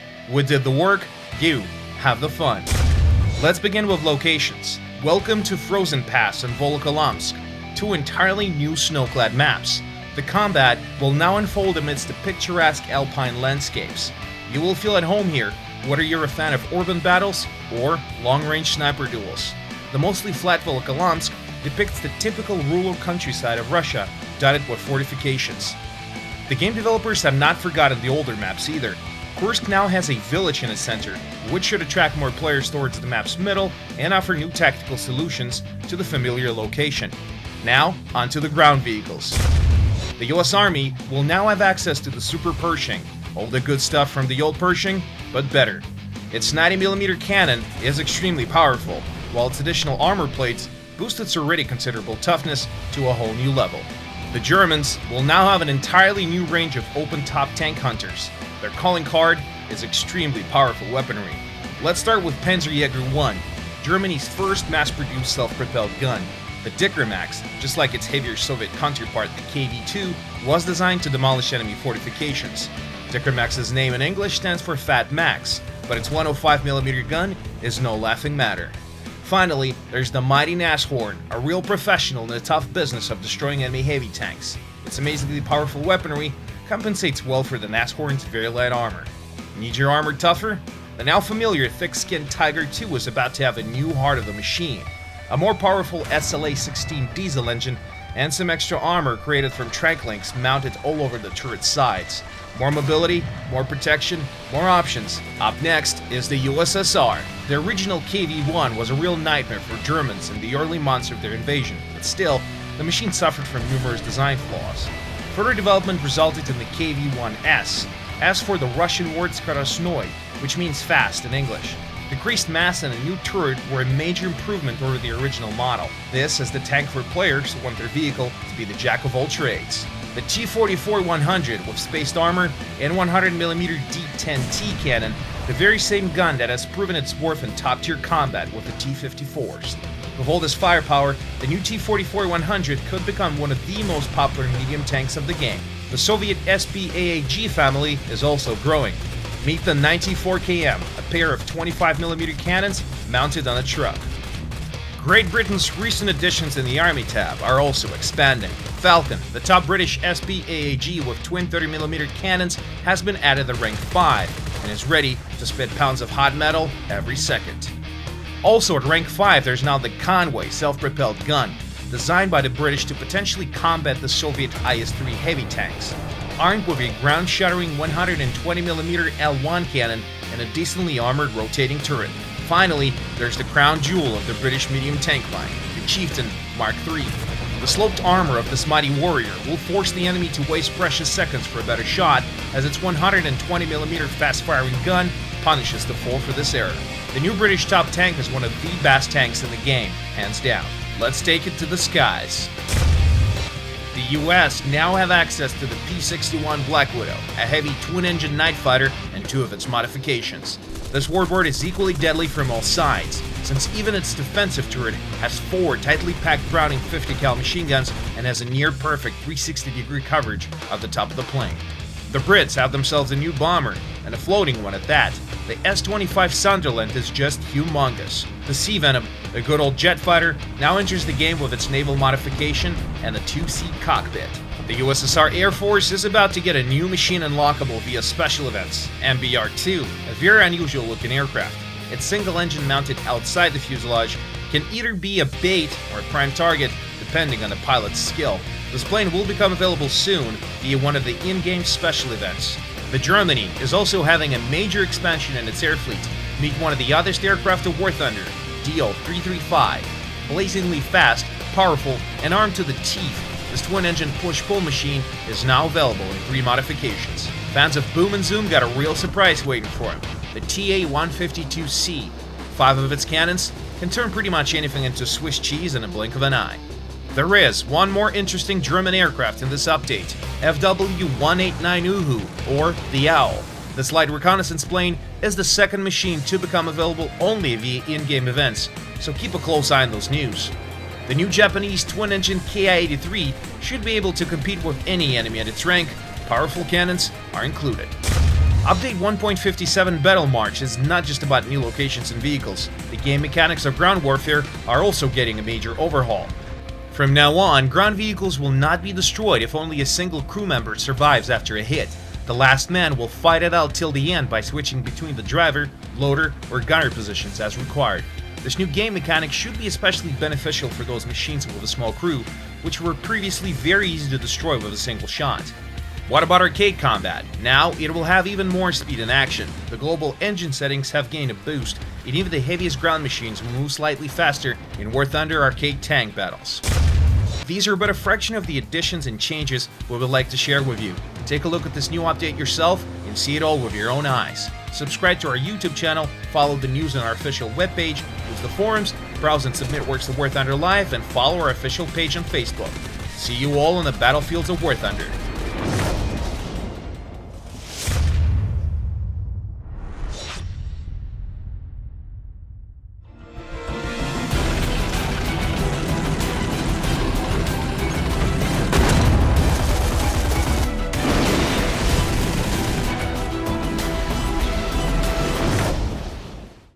Welcome to War Thunder Update 1.59 Flaming Arrows, anti-tank guided missiles, a brand new hangar, new maps for ground vehicles and aircraft, and of course, some fantastic new vehicles. You're sure to like it. Let's go. Anti-tank guided missiles, or ATGMs, are the star of the show in Update 1.59. This new type of ordnance will fundamentally change the metagame in high-rank ground battles.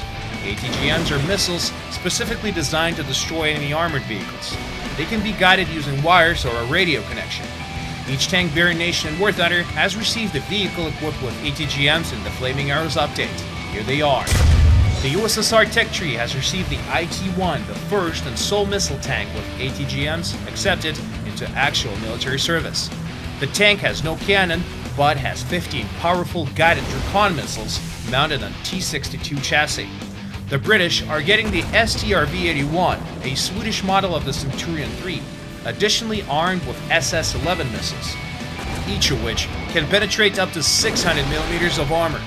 Another tank in the game is receiving ATGMs as well, the German Raketenjagdpanzer II, an SPG based on the universally loved Jagdpanzer IV. This vehicle has 2 ATGM launchers instead of a cannon. Its ammunition complement of 14 deadly missiles is enough even for the most heated battles. Finally, the US will get the legendary Sheridan, a tank from the Vietnam War.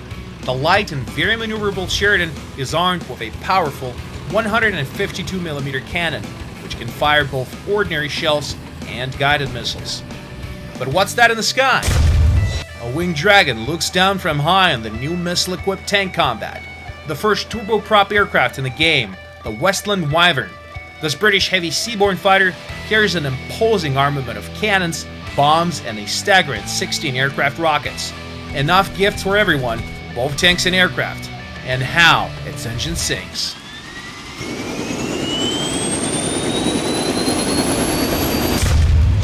Soviet pilots are getting 2 fantastic vehicles. The Yak-30D is the long-awaited top-range fighter in the Yakovlev branch, a fast, durable, multi-purpose fighter interceptor. The USSR's fleet of heavy aircraft has been reinforced by the addition of the huge Tu-4, a Soviet copy of the American strategic B-29 Superfortress bomber. Only instead of machine guns, it has 10 23mm cannons and a full 360-degree firing arc without dead zones. Incidentally, the B-29 itself has received an updated in-game model and now looks amazingly beautiful. The most extraordinary addition of this update is the German Heinkel 219 Night Fighter, not only because it's a truly excellent aircraft with fine maneuverability and 6 cannons. This aircraft's model was created by a War Thunder player, someone just like you. We accepted this model as a part of our revenue share program, and now a portion of the revenue from each purchase of the Heinkel 219 will go to the model's author. Don't just sit there, learn 3D editing, and make money from your favorite game. Now, back to the ground. Tanks with ATGMs are far from the extent of the new additions in our armored vehicles in War Thunder 1.59. The massive T-29 tank with its impressive turret armor will be arriving in the hangars of American tankers. The LVTA-1 amphibious landing vehicle is a fun tank that floats. With its 2 extra machine guns at the rear, it arrives as a new American reserve machine. Germany has also received a new reserve tank, an early modification of the Panzer III, the Model B. The new Stur Emil German SPG, with a 128mm caliber sniper cannon and an open cabin, will continue the line of new additions from the last update, the Dicker Max and Nashorn SPGs. Additionally, Germany has received captured KV-2 and T-34 tanks, which is awesome. The British tree has gained a new modification of the Cromwell tank with unguided rockets. Exactly the same rockets that are used on the Hurricane fighter, but they're a lot easier to fire from a tank.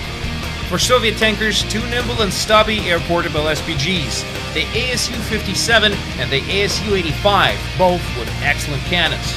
A new version of the KV-2 armed with the ZIS-6 cannon has also arrived. This cannon is powerful and accurate, capable of landing solid shots over great distances.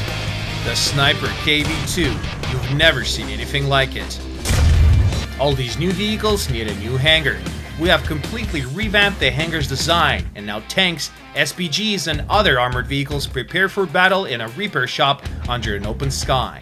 And aircraft have their own spacious hangar and landing strip. We continue to make new locations and missions.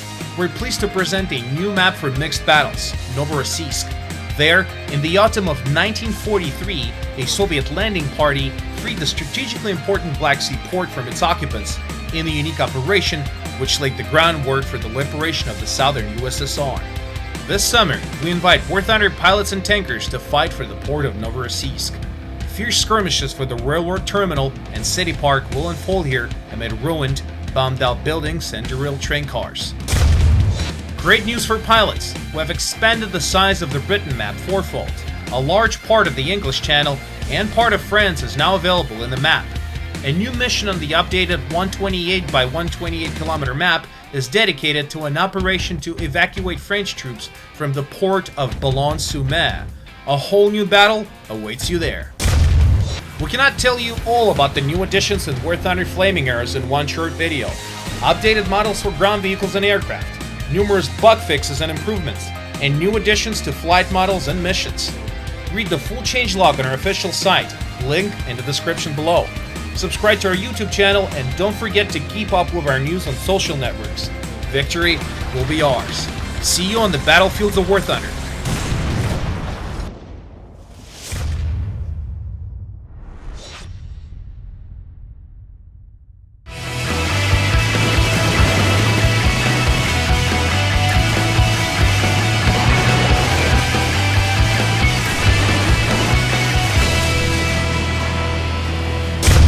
Hi everyone, we're here to introduce War Thunder Update 1.61 Road to Glory. Update 1.61 is small in size, but very exciting in content.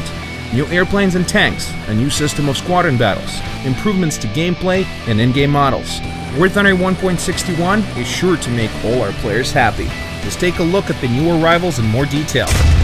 The P-47 and 15, the late series Thunderbolt, a heavy, powerful, and awesome aircraft. One of the most modern piston engine fighters, and possibly the heaviest single engine fighter in the game.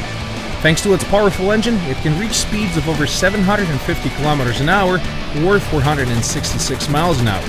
It perfectly restores energy after banking maneuvers, and it can withstand incredible G-forces. It has 8 high-caliber Browning machine guns, bombs, rockets, and bazookas. It's a flying arsenal that rains down destruction on its enemies at breakneck speeds. The Ki-100, an addition to the Japanese Army fighter line. Based on the late series Ki-61, this fighter was equipped with an air-cooled engine. The new engine is slightly inferior to its predecessor in terms of speed, but is much better in reliability and fire resistance. The new carrier-borne F-7F Tiger Cat fighter will become available to participants of our Operation Summer special event. One of the most dangerous and most popular twin-engine fighters is now capable of carrying the destructive Tiny Tim anti-ship rockets. The fighter also has premium status, so the new Tiger Cat will bring its owner lots of fun along with heaps of silver lions and research points. Haven't entered the Operation Summer yet? Hurry up!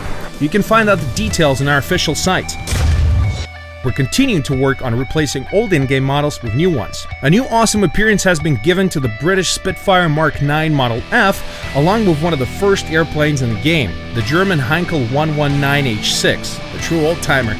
This rejuvenated old workhorse has also received 2 machine gun turrets that will greatly increase its survivability in battle. We've also made several exciting additions to the array of ground vehicles available. The Broombar self-propelled howitzer will join the ranks of German armored vehicles. The short but destructive 150mm cannon will lob shells weighing 38 kilograms each. Few can survive such a shot. Each hit will either immediately send the opponent back to the hangar or deal such great damage that they won't recover from it. Aim well, and you'll be the star of any battle. Next, we have 2 important additions to ground battles. 2 new top-tier medium tanks in the US and USSR lines. The M60A1, the successor to the excellent M60, is superior to its predecessor in all its characteristics. Incredibly thick armor on the front of the turret, an excellent rapid-firing cannon, and good mobility. The set of qualities makes the M60A1 the best medium tank in the USA's tech tree. Burst into the thick of your enemies, flank them, mercilessly fire from the sides and rear. Now, you have no enemies you cannot defeat. Soviet tankers are getting the newest medium tank, the T-62, the direct successor to the threatening T-54s. The main advantage of this tank is its 150mm cannon. designed specifically to combat the newest American tanks. Its long reload time is more than compensated for by its excellent armor penetration, even with stock shells. T-62 is a tank created specifically to destroy enemy armor. It's fast, maneuverable, has excellent protection, and a truly deadly cannon. Pain and suffering for enemies, pure joy for the owner. Be sure to try out this beauty in battle. Another new vehicle for the US Ground Forces, the Canadian Ram 2 tank, which courageous Canadian tankers trained with before taking part in the heavy battles in Europe. New arrival to the British line, the legendary two-turret Grant Mark I, which will become the first reward for participants in the Operation Summer Special event. Both tanks are perfectly balanced in terms of armor, speed, and armament, and are perfectly suited to any challenge on the battlefield, from daring rushes to the stalwart defense of strategic positions. Try them out in battle, you're sure to like them. Another special event tank for those who decide to accomplish all the summer event tasks will be the experimental Soviet KV-220 tank.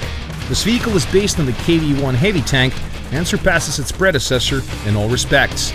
A powerful and accurate 85mm cannon, armor of up to 100mm in thickness, and the new engine, this tank is a true Terminator at its rank. A valuable prize for the most tenacious tankers in War Thunder. We're also adding the ability to replace downed crew members in battle. Thanks to feedback and suggestions from players, we've developed a new game mechanic which will be an optimal solution to increasing the survivability of tanks on the battlefield. You'll be able to prepare a reserve of one extra crew member before battle to replace a knocked out tanker when necessary. In realistic and simulator battles, you'll only be able to replace an out-of-action crew member at strategic points that belong to your team, and only on the condition that a minimum of 2 tankers in your crew are still in action. In arcade battles, it's all simpler. The reserve will arrive automatically at any point on the map as soon as only 1 tanker is left in your crew.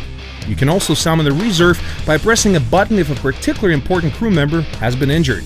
The reserve tanker is researched as a modification for all War Thunder ground vehicles. Excellent news for War Thunder squadrons. Squadron battles are moving to a full-fledged seasonal system. Each season will last 2 months with a total of 6 seasons per year. Player ratings are reset at the beginning of each season, so in each season, squadrons will have to prove their worth and assert their rights for rewards over again. And there are going to be even more rewards now. First of all, we've increased the number of prize-winning places with rewards in Golden Eagles from 3 to 20. Apart from Golden Eagles, squadrons will now be able to get unique decorative clan tags, special decals, and trophy marks and tanker profiles with the name of the season and position of the squadron in ranking battles. The overall number of prize-winning places is now 100, and your squadron could be the best of the best. Commanders, lead your troops to victory! A full list of changes coming in War Thunder 1.61 Road to Glory can be found on our official site and in the video description. Don't forget to subscribe to the official War Thunder channel on YouTube, join our group on Facebook, and follow us on Twitter. See you on the battlefield!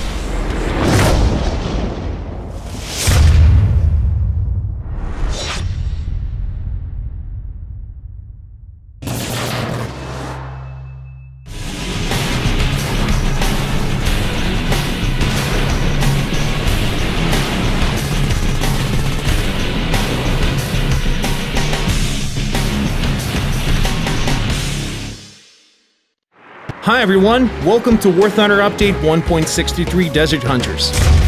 Why Desert Hunters? Now the game has a brand new desert location for combined battles called Unsane. Tankers and pilots of War Thunder will clash over control of an oil refinery on this map. This is a well-balanced map for all types of armored vehicles and tactics, from daring rushes and cutting out flanking moves to sniper ambushes and close-range battles. Air arcade battles also got a new location called Greece, which is bound to be popular among pilots who prefer aggressive and high-speed dogfighting. Like a bright Mediterranean scarf, the cliffy slopes and mountaintops are covered with neat little villages of tile-roof houses. The location is rich with cover, ravines, and sharp turns. Go full throttle, hold on tight to your controls, and welcome to the stone corridors of Greece. We have added over 20 new vehicle models with this update, many of which are truly unique. Entered the long-awaited top-rank AA guns, the Soviet Shilka with 4 autocannons, the high-caliber German Flak Panzer Gepard, and the legendary rapid-firing American M163 Vulcan. Its 20mm Gatling cannon can spit out a veritable river of flame, firing at 3,000 rounds per minute. A new champion among War Thunder aircraft enters the stage, the 6-engine Blumenfoss BV-238 flying boat, with a wingspan of 60 meters.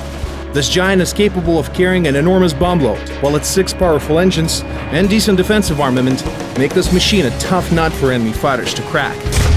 The British Ground Forces tree now has several new additions, including the researchable Swingfire anti-tank vehicle armed with ATGMs. German tankers are also getting a new toy to play with, the brand new modification of Raketenjagdpanzer II, equipped with 2nd-generation anti-tank guided missiles and a drum loader. We've also included some nice additions to Rank 1, the second 5-turret tank in the game, Britain's A1A1 Independent, armed with a 3-pounder cannon and 4 machine guns and rotating turrets. The game's range of powerful but brittle glass cannons is expanded by 2 new interesting models, the American M56 Scorpion with its 90mm cannon and the legendary German 88mm Flak 37 cannon installed on a half-track. These overwhelmingly powerful weapons can destroy any target at the rank, but the lack of any meaningful armor demand that its commander must be skillful in their use. May the best win. Plus, there's one more long-anticipated machine for defense of the German vehicles. New modification of the Leopard A1A1 with oblique armor around the turret and additional machine gun. Pilots are also getting their share of goodies with this update. The Su-6 ground attack plane is ready to compete for the title of the best ground pounder of War Thunder.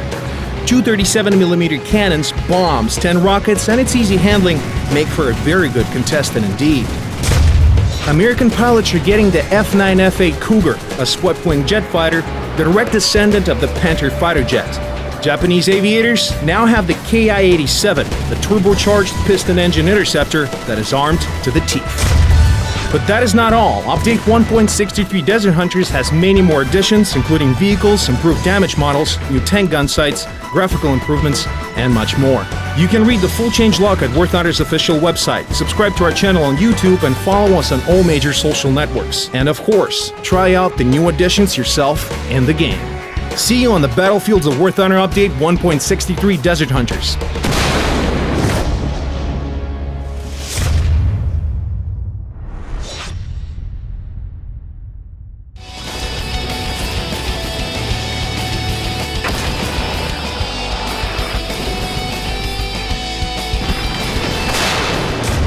Hi everyone, we're pleased to present War Thunder Update 1.65 Way of the Samurai.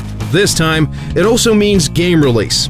Well done on reaching this new stage in the development of War Thunder with new game features and content. Now it's time to get acquainted with a new Ground Forces nation, discover new vehicles, new locations and cockpits for all aircraft in the game, in addition to many new improvements. Let's begin.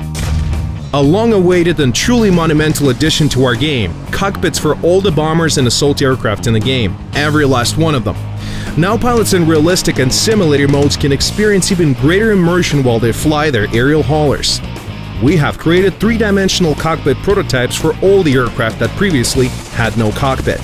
The 3D cockpit prototype has the exact geometry of real-life cockpits for aircraft. Included in the additions are fully working instruments and devices necessary for controlling the aircraft and dropping bombs. Flying bombers is now more fun than ever. In Update 1.65, War Thunder tankers will take their first steps along the way of the samurai. We're beginning the test for Japan's armored vehicle lineup. Japan's light, medium, and heavy tanks, SPGs and SPAAGs are about to make their debut in our game's ground battles. Japanese armor has its own special character and features that allow you to come up with unique tactics in battle. Every tanker will find a vehicle that fits their gameplay style with the Japanese tree, from early pre-war prototypes to the fearsome high-tech tanks of the 60s and 70s. The lightly armored Chi-Ha and Hao-Go tanks form Japan's main firepower at ranks 1 and 2. They have excellent mobility and a very high load of explosives in their APHE charges. If these shells penetrate the enemy's armor, the target won't be going far. There are many interesting vehicles in the medium ranks. For example, the absolutely fantastic-looking twin-barrel Type 60 tank destroyer with a pair of recoilless guns, or the Japanese Type 61 medium tank armed with a copy of the American 90mm cannon and super-penetrating Heat FS shells at rank 4. The STB-1 and Type 74 top-tier tanks are vehicles of a new era, crammed with cutting-edge military tech and equipped with a magnificent controllable hydropneumatic suspension which allows you to instantly emerge from cover, fire a shot, and take cover again. These Japanese tanks are sure to find dedicated commanders among War Thunder's tankers. Be the first to lead them into battle. Japanese tanks look at their best in Asian terrain, so we're presenting a new location, the 38th parallel, in which tankers and pilots will fight to capture strategically important points shadowed by a backdrop of magnificent green cliffs, flooded rice fields, and an incredibly detailed dam. The location is abundant with natural cover and folds in the terrain, along with several Asian straw-roofed villages to hide you from the sights of enemy snipers and bombers. We have also added another location to mix battles, the Abandoned Factory. Here, in these stone jungles of abandoned production facilities and lifting conveyors, heaps of broken bricks and rusty pipes, tankers will search for their opponents, set up clever ambushes in the labyrinths of concrete fencing, or force their way through the main roads on the plant's territory. Pilots will have to keep an eye out, maneuvering between gigantic brick chimneys to accurately drop their bombs on the roof of a careless tank or fire a powerful rocket volley into their opponent's side. Almost all the structures and facilities of the abandoned factory can be destroyed with explosions. Choose any route or carve yourself a new one. We've done a lot of work on updating our old models. Over a dozen vehicles have been remodeled in even higher definition. Of course, entirely new tanks and aircraft have been added too. For example, the top Soviet amphibious tank, Object 906, and a premium modification of the highly effective Ki-100-2 fighter. Another new aircraft has been created by players. The fast and dangerous German twin-engine TA-154A1 has been added to the game as a part of our revenue share program. War Thunder Release Update 1.65 Way of the Samurai brings dozens of new tanks and planes, new locations and features, and a multitude of upgrades and fixes. Follow the link in the description to read the full list of changes, subscribe to our channel, and keep an eye on our news on social networks. Your Way of the Samurai begins today. Good luck and see you in battle.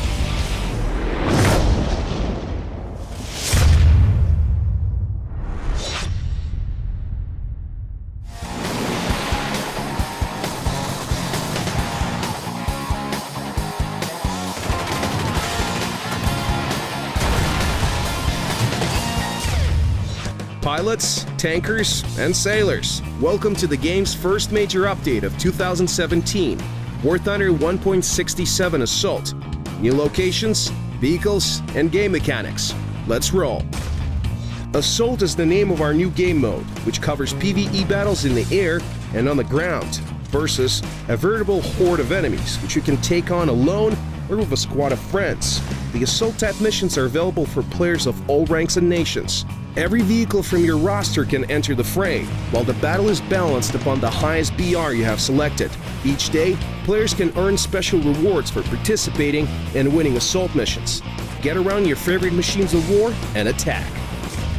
Tankers. Enter Bastogne, an old mountain town in the Ardennes, where a small detachment of US airborne troopers got surrounded by advancing German forces. These brave men are barely holding on and are currently awaiting ground and air reinforcements. The narrow cobbled streets of the old town will see you decide the fate of the Allied military campaign in Europe. The Ardennes is a brand new location for combined battles and will be available for all War Thunder players with Update 1.67 Assault.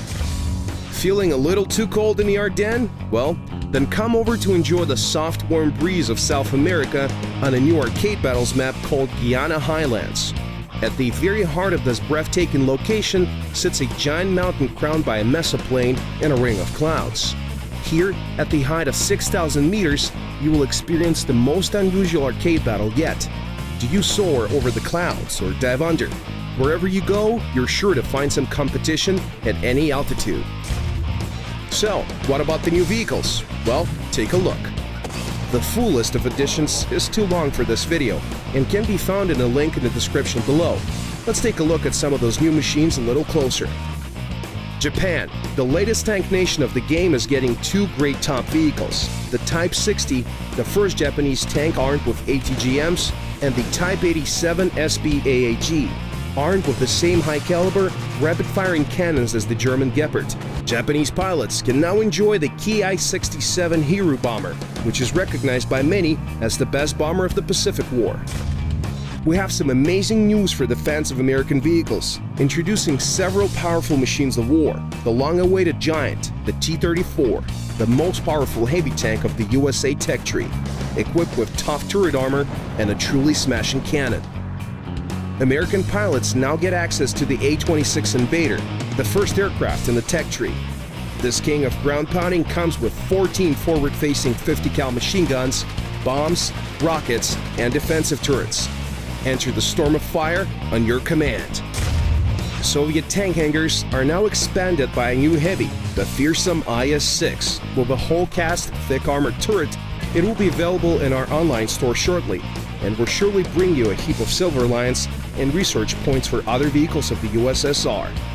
Soviet pilots can now try out the DB-3 bomber and the renewed model of the legendary IL-4. Now, every single heavy bomber of the series looks even better.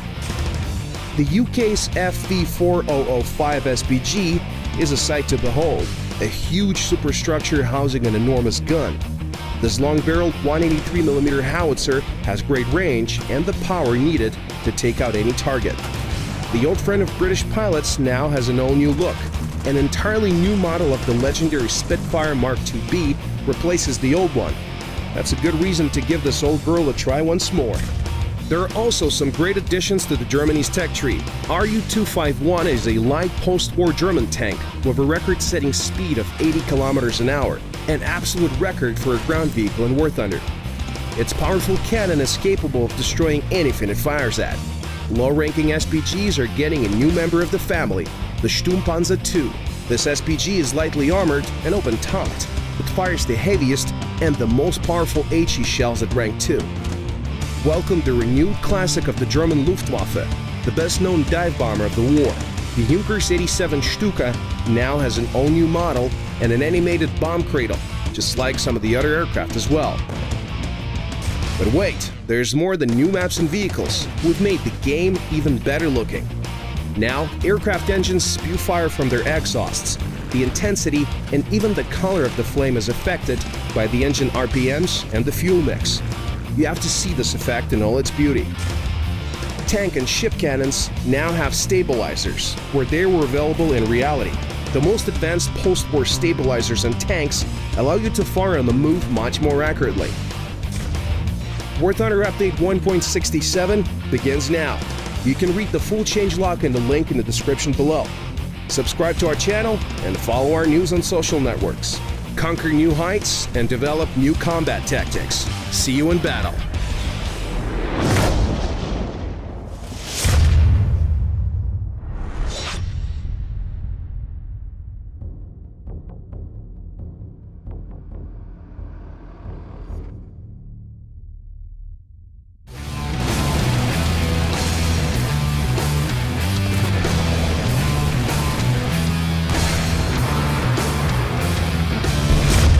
Buongiorno, signore e signori. We're pleased to present to you War Thunder Update 1.69 Regia Aeronautica, an Italian aviation tree, new tanks, aircraft, locations, and other features. It's all in our favorite game right now. Let's go. This major update is called Regia Aeronautica, the name of the Italian Royal Air Forces. We have added a new Axis nation, Italy.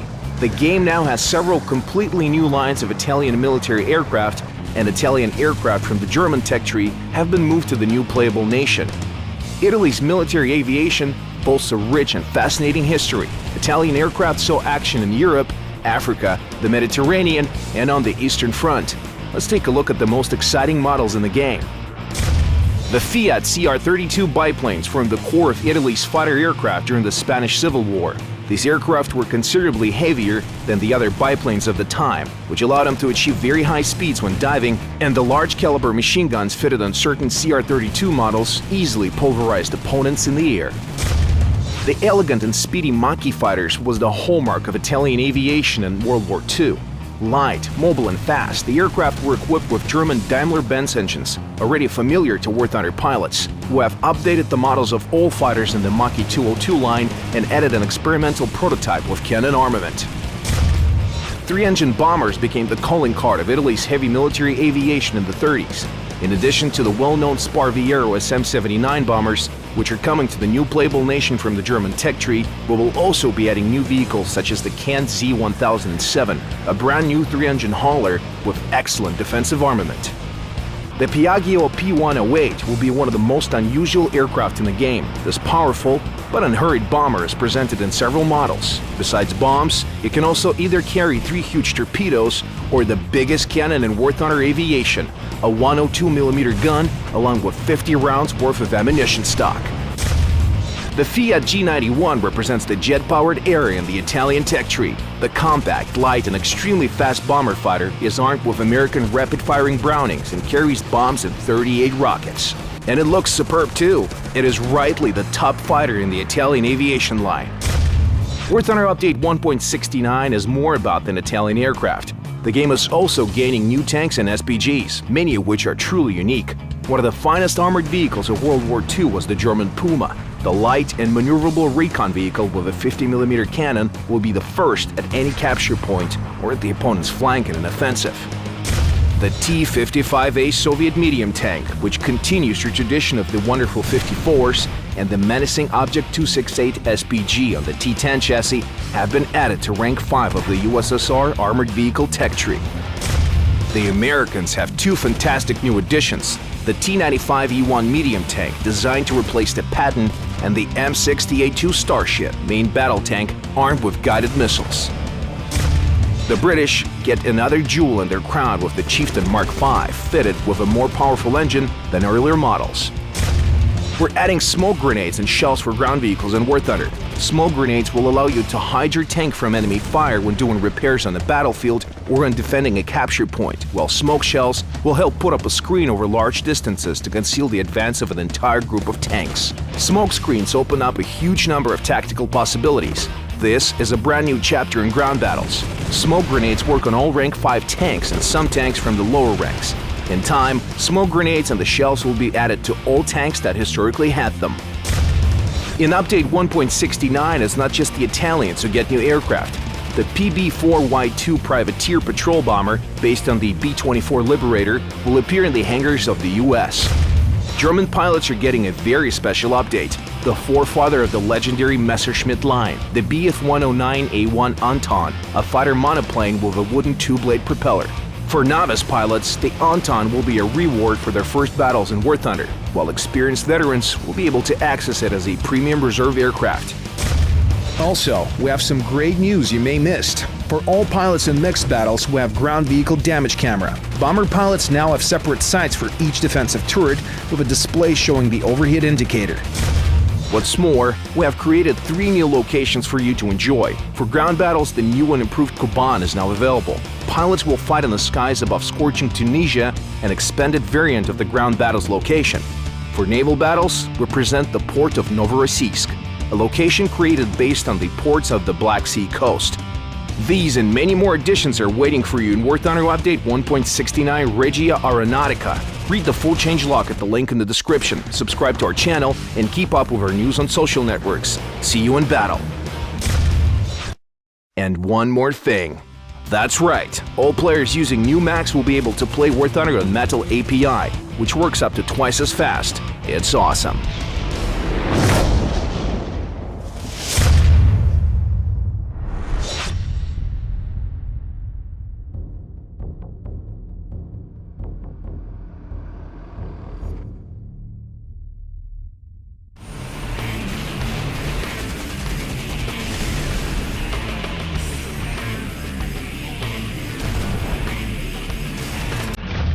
We're proud to announce the long-awaited update 1.71 New Era. It means reactive and composite armor, Rank 6 armored vehicles, first-person view for gunners, new aircraft and locations, an updated battle tasks system, and much, much more. Welcome to the New Era. With the arrival of this update, the Ground Forces research trees receive a new 6th rank, where you will find vehicles that belong to the Cold War era. We're also introducing 2 new types of armor, composite armor and explosive reactive armor. They offer excellent protection against post-war shells, each in its own distinct way. Composite armor consists of layers of different materials. It's just as sturdy or effective as conventional armor, but much, much lighter. Reactive armor comes in the form of a slab or slabs of high explosive and thin metal plates. When the HEAT projectile reaches the tank, its high-velocity jet initiates the explosive between the two plates and drives the plates aside. These moving plates absorb the mass of the incoming jet, and much, if not all, of its penetrating power is lost. Get ready for the arrival of the first Rank 6 vehicles.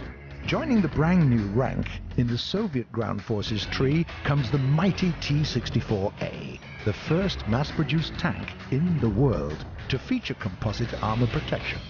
It is fast, well protected, and armed with a smoothbore 125mm gun, a great pick for aggressive pushes and medium-range tank duels. The new top of the American ground forces tree is the reliable M60A1 RASE-P. This familiar machine underwent a radical modernization. It boasts an advanced explosive reactive armor protection system that protects the tank from enemy HEAT shells and missiles, and carries new fin-stabilized shells that can pierce up to 360mm of armor. Next up is the German Kampfpanzer 70, or the MBT-70, a result of a joint American-West German project to develop a main battle tank that could fight Soviet T-64s.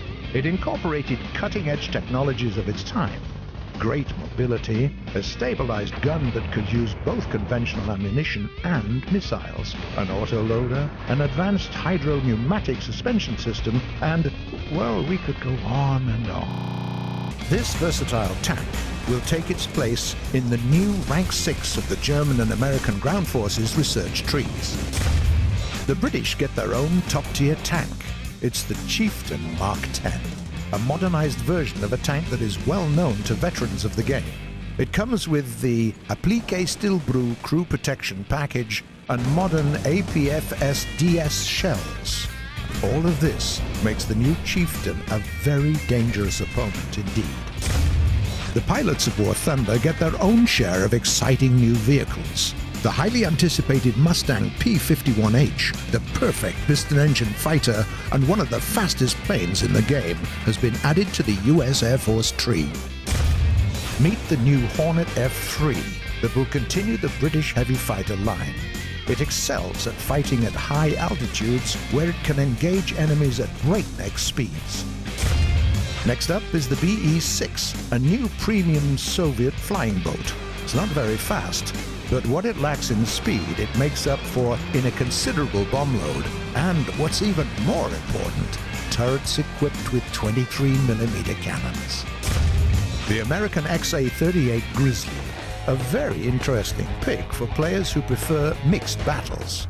This ground attacker, equipped with a nose-mounted 75mm cannon, can easily slice through the armor of most medium and even some heavy tanks. The new era also brings new light armored fighting vehicles that are more than capable of keeping up with tanks in terms of firepower. You'll find quite a few of these at ranks 5 and 6. Take for instance the American M50 Ontos. Serving primarily with the USMC during the Vietnam War, this vehicle carries not one, not two, but 6 106mm recoilless rifles. There's no such thing as too many guns, right?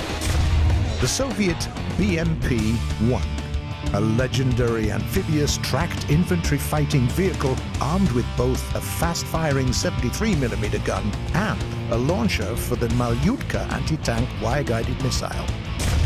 The deadly T-114, a fast and stealthy tank destroyer that can fire up to 3 shots in quick succession, more than enough to deal with even the most well-protected of targets. The game will also get some new heavier tank destroyers. Take a look at the German Waffenträger, a rank 3 turreted vehicle equipped with the familiar 8.8cm cannon taken from the King Tiger. Who needs armor when you have this? Object 120 Taran, an experimental Soviet tank destroyer with the longest gun in the game. If you didn't know, it's almost 10 meters long. This vehicle will be one of the first rank 5 premiums, but you'll have to wait for it for a while. It won't be added at day one. Also, we introduced the first-person view for gunners on bombers and ground attack aircraft with a single turret. Starting with this update, more than 50 aircraft allow the player to see the world through the eyes of an air gunner. Those dogfights will never be the same. Moreover, we created new models for some of the crowd pleasers. The line of Corsair fighters, the B-24 bomber, and the A-26C attacker. Aren't they beautiful? Speaking of beauty, we've created two completely new and very picturesque locations for mixed battles. The Emperor's Garden is a map that was inspired by the looks of traditional Japan. In this map, cherry blossom trees are always in full bloom, and magnificent pagodas are found side by side with neat country houses. The second map is called the Fulda Gap. It's probably the most fitting place for battles involving our new ground vehicles, as it is located on the border between East and West Germany. In other words, the place where the Cold War could have turned into World War III at the flip of a dime. Here you'll find the troubled landscape, a valley overlooked by two military bases and crossed by a borderline. It's also a place where the medieval castle and an old arched bridge sit alongside a modern wind farm. It's not possible to list all the changes in one small video, but there's one more thing that we just can't keep mum about. We've reworked the Battle Tasks system and updated the War Bonds shop. In the updated version of Battle Tasks, players don't have to worry about the disappearance of their War Bonds at the end of the month, as they no longer have a time limit. Use them whenever you want. Furthermore, you'll be able to upgrade the War Bonds shop itself. Every time you increase the shop level, you unlock new goods and a special gift. So, welcome to the new era, tankers and pilots of War Thunder. Click on the link below to read about all the changes and improvements. Subscribe to our channel, follow us in the social networks of your choice, and we'll see you in battle.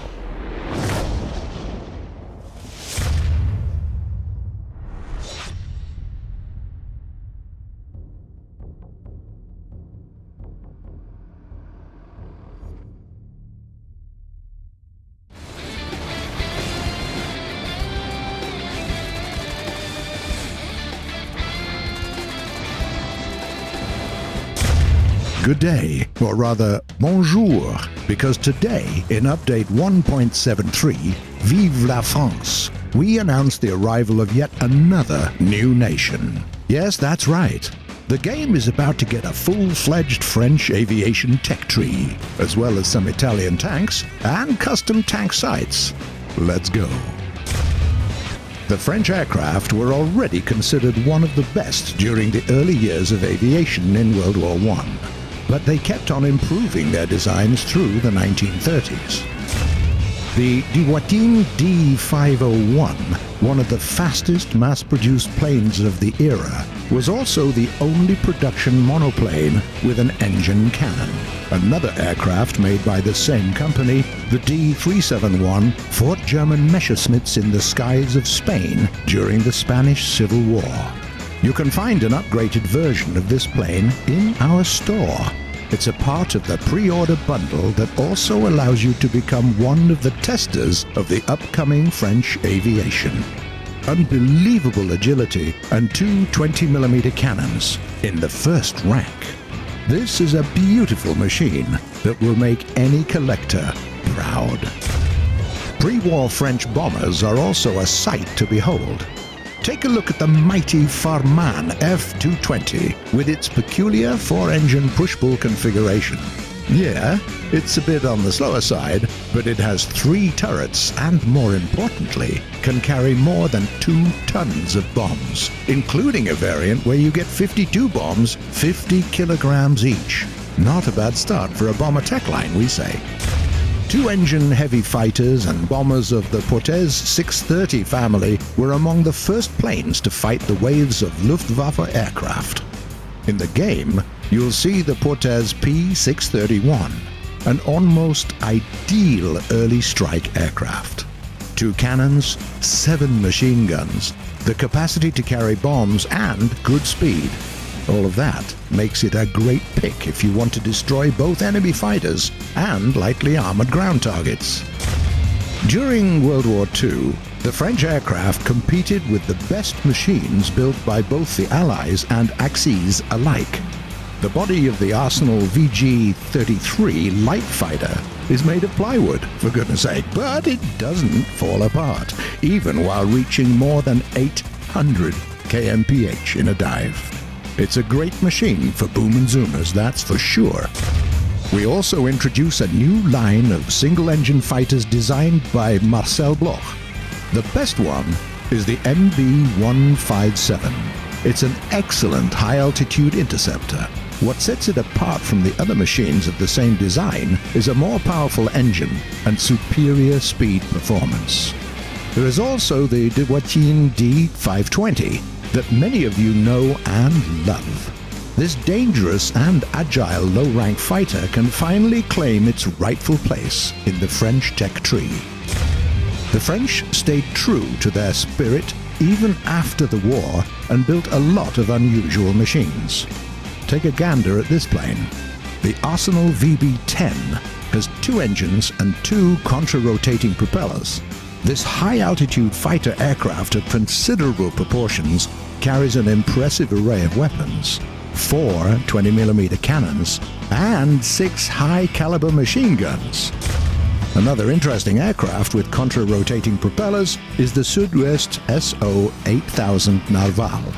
This premium rank 4 fighter is available for purchase at our store as part of a special pre-order bundle that, among other things, allows you to become one of the first who will be able to try out the new French aircraft. 6 20-meter cannons, 8 unguided rockets, and the premium status of vehicle mean that it's a good pick if you want to rack up some lions in random battles. Not to mention that you get a considerable boost in speed while researching other French planes. If you enjoy flying jets, then you won't be disappointed. The French jets are among the best in the game. The SO-4050 Vautour is a jet-powered bomber and attack aircraft that can reach a speed of more than 1,000 kilometers per hour and has 19 different loadouts of rockets and bombs to destroy any kind of ground target. And to hold its own in a fight against other aircraft, the Vautour carries 4 40mm cannons with a 1-second burst mass of more than 20 kilograms. The Dassault MD-452 Mystère is a top-tier jet fighter that can fight both MiGs and Sabres. The French get 2 modifications of this aircraft with different armaments. The first has 4 quick-firing 20mm cannons. The second, a pair of powerful 30mm guns. French planes are great and all that, but what about ground forces? Actually, you're in for a treat. We're proud to announce that Update 1.73 brings the first Italian ground vehicles, which means that Italians will finally be able to take part in mixed battles.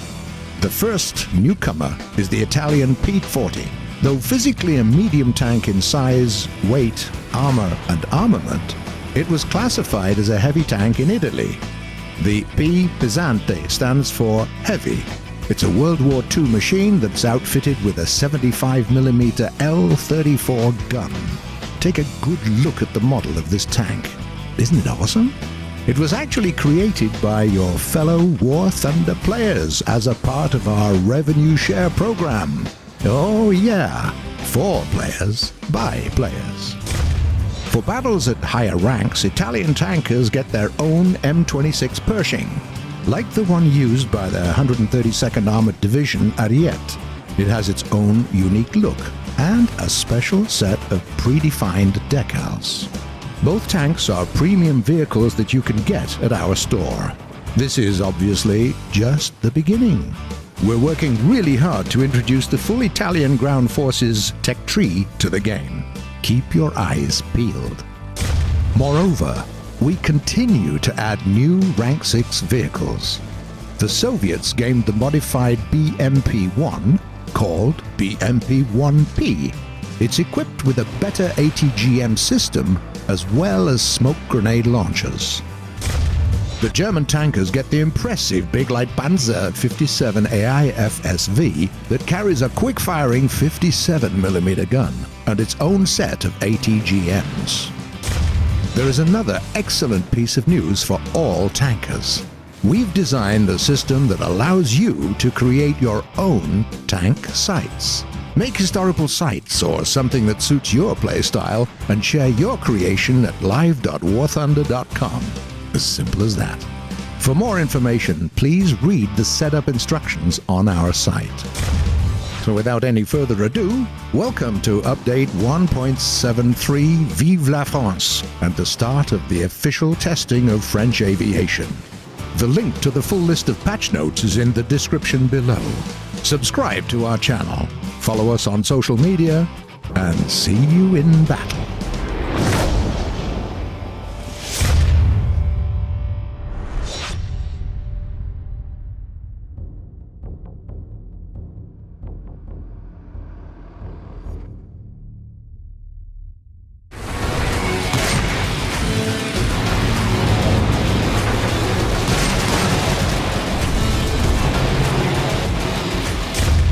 Welcome to Update 1.75 La Résistance.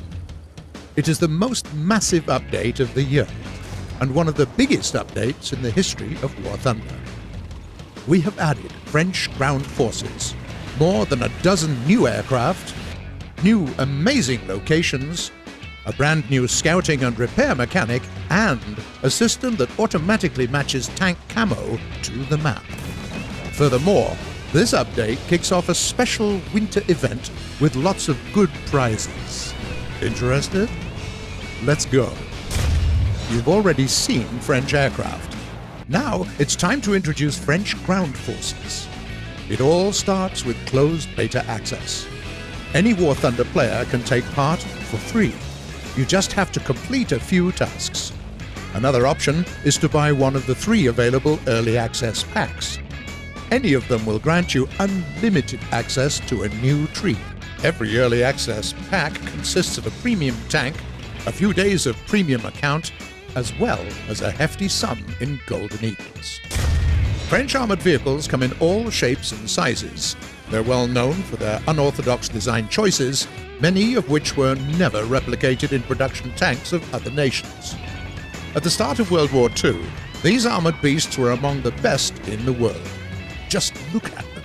The Renault R39, a French light infantry tank, will be one of the first vehicles available to testers. Despite its size, the R39 has great armor and is more than capable of fighting early German PZK PFW-3s, or let's say British Crusaders. The Char B1 Ter is a premium heavy tank that can be found in one of the early access packs. It's not just a well-protected tank with a decent 40mm gun, it also comes equipped with a high-caliber 75mm cannon that can shoot both AP and HE shells. Legendary Somois S-35 served both French and German forces. It fought its way through West Europe, Tunisia, Yugoslavia, and the USSR. After you climb the ranks a little bit, you get to vehicles with autoloaders and oscillating turrets. Take a look at the AMX-13 light tank. There are many variants of this vehicle, and the most interesting ones have already made their way into our game. Even the initial variant is fitted with a good gun, incorporating an automatic loading system. It allows you to make a few shots in quick succession. However, once those rounds are expended, reloading takes considerable time. The unusual silhouette of the tank is due to one of the signature French design choices, an oscillating turret. This design has 2 major advantages, a smaller turret size and a simpler mounting of an autoloader. The French loved this idea so much that they not only installed these turrets on their own tanks, they also outfitted Shermans with them. No, really, look at this, boy. You can find a premium version of this vehicle in one of the early access packs. At its BR, it is currently one of the best tanks available to players. The Lorraine 40T medium tank has an oscillating turret of its own, well, obviously, and comes equipped with tires instead of steel road wheels to save weight. Decent mobility, a good gun, and a fast turret traverse speed means that you'll see a lot of these tanks on the battlefield. By the way, the Lorraine chassis was used to make a speedy, self-propelled artillery weapon with a 100mm gun. You will also find this vehicle in the French ground forces. Then there is the ARL-44, a French heavy tank with a conventional turret. It's rather slow, but well armored, and its gun is more than capable of blasting anything that gets into your sights. The high-tier tanks of the French incorporate a lot of advanced technologies of the Cold War era. There are new types of engines, new guns, new shell, ATGMs. Do you remember the agile AMX-13? Well, some of its variants climbed all the way to the top, and now they are armed with ATGMs. Take a look, for instance, at the premium AMX-13 SS-11. There is also a modification with a 90mm gun that can fire HEAT rounds that pierce more than 300mm of steel. Another high-rank tank with an oscillating turret is the AMX-50, a heavy machine with a massive long-barrel 120mm gun. Based on its chassis, a self-propelled gun was also built. It's called the AMX-50 Foch, and it has an exceptionally thick sloped front armor. The AMX-30 is a French main battle tank, the production of which also extended to a number of variants. The initial model of the tank can be found at the 5th rank of the French ground tech tree. It carries a very accurate 105mm gun and boasts great turret traverse speed. Moreover, its basic HEAT round can penetrate almost any opponent of its rank from the front. But don't think that we've forgotten about the pilots of War Thunder. They get more than a dozen new aircraft to play with. Let's start with a couple of new Soviet twin-engine planes, namely the Yak-2 and the Yak-4. These are close relatives of the Promo I-29 fighter, light bomber aircraft that were primarily used during the opening stages of the Second World War. The British also get to operate some new twin-engine planes, two modifications of the legendary Westland Whirlwind, the cannon-armed heavy fighter of the Royal Air Force. We also continue to explore the French aviation tree. With update 1.75, French pilots get to play with a number of new planes, including the MS-406, the classic piston-engine fighter aircraft. Furthermore, you'll see a number of new exciting jet aircraft, including the F-3D-1 Skyknight and the F-86F-40, a new Japanese top-tier jet fighter, which is a modernized Sabre that was built in Japan and earned itself the Japanese name Kyoko, a beam of the rising sun. New Year is almost here, and we have organized a traditional holiday event that gives you a chance to win unique prizes. For almost a month, there will be a special sale in our in-game market, and players will be able to complete simple tasks to rack up their own score and contribute to the community-wide score. The prizes are not limited to boosters, decals, or decorations. You can win unique promo vehicles. Pilots will be happy to see the American Curtiss P-40C that was used by the volunteers of the famous Flying Tigers in the Chinese skies, and an excellent French Focke-Wulf FW-190 A8. Tankers are in for a real treat with the British AEC Mark II, an armoured car with firepower and protection compatible to that of contemporary tanks, and a German Panther in the disguise of an American M10 SP gun. For the full info on the winter event, please visit our site. Any other news? Sure. Update 1.75 also brings to the table two new big maps. Some of you have already seen the first variant of Middle East during our April Fool's event.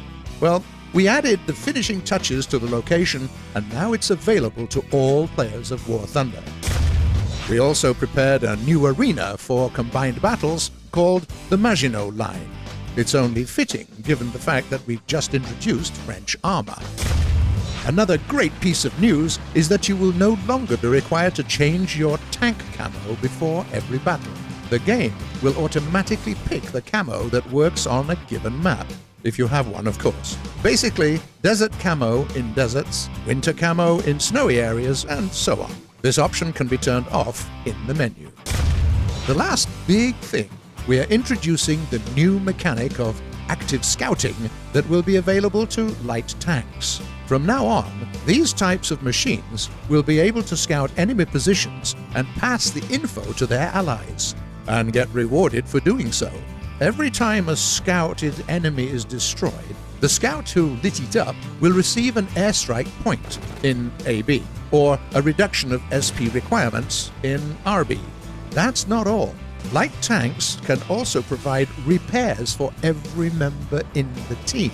Use the repairing short message to let your teammates know that you need help, and one of those brave scouts might help you out, reducing the time needed to get you back into action. Furthermore, in arcade battles, the owners of light tanks will be able to join air battles not only as a fighter, but also as an attacker or a bomber. Yep. From now on, light tanks are not just excellent fighters. They also provide the team with real support capabilities. Update 1.75, La Résistance, is already live. The link to the full list of patch notes is in the description below. Subscribe to our channel, follow us on social media, and see you in battle.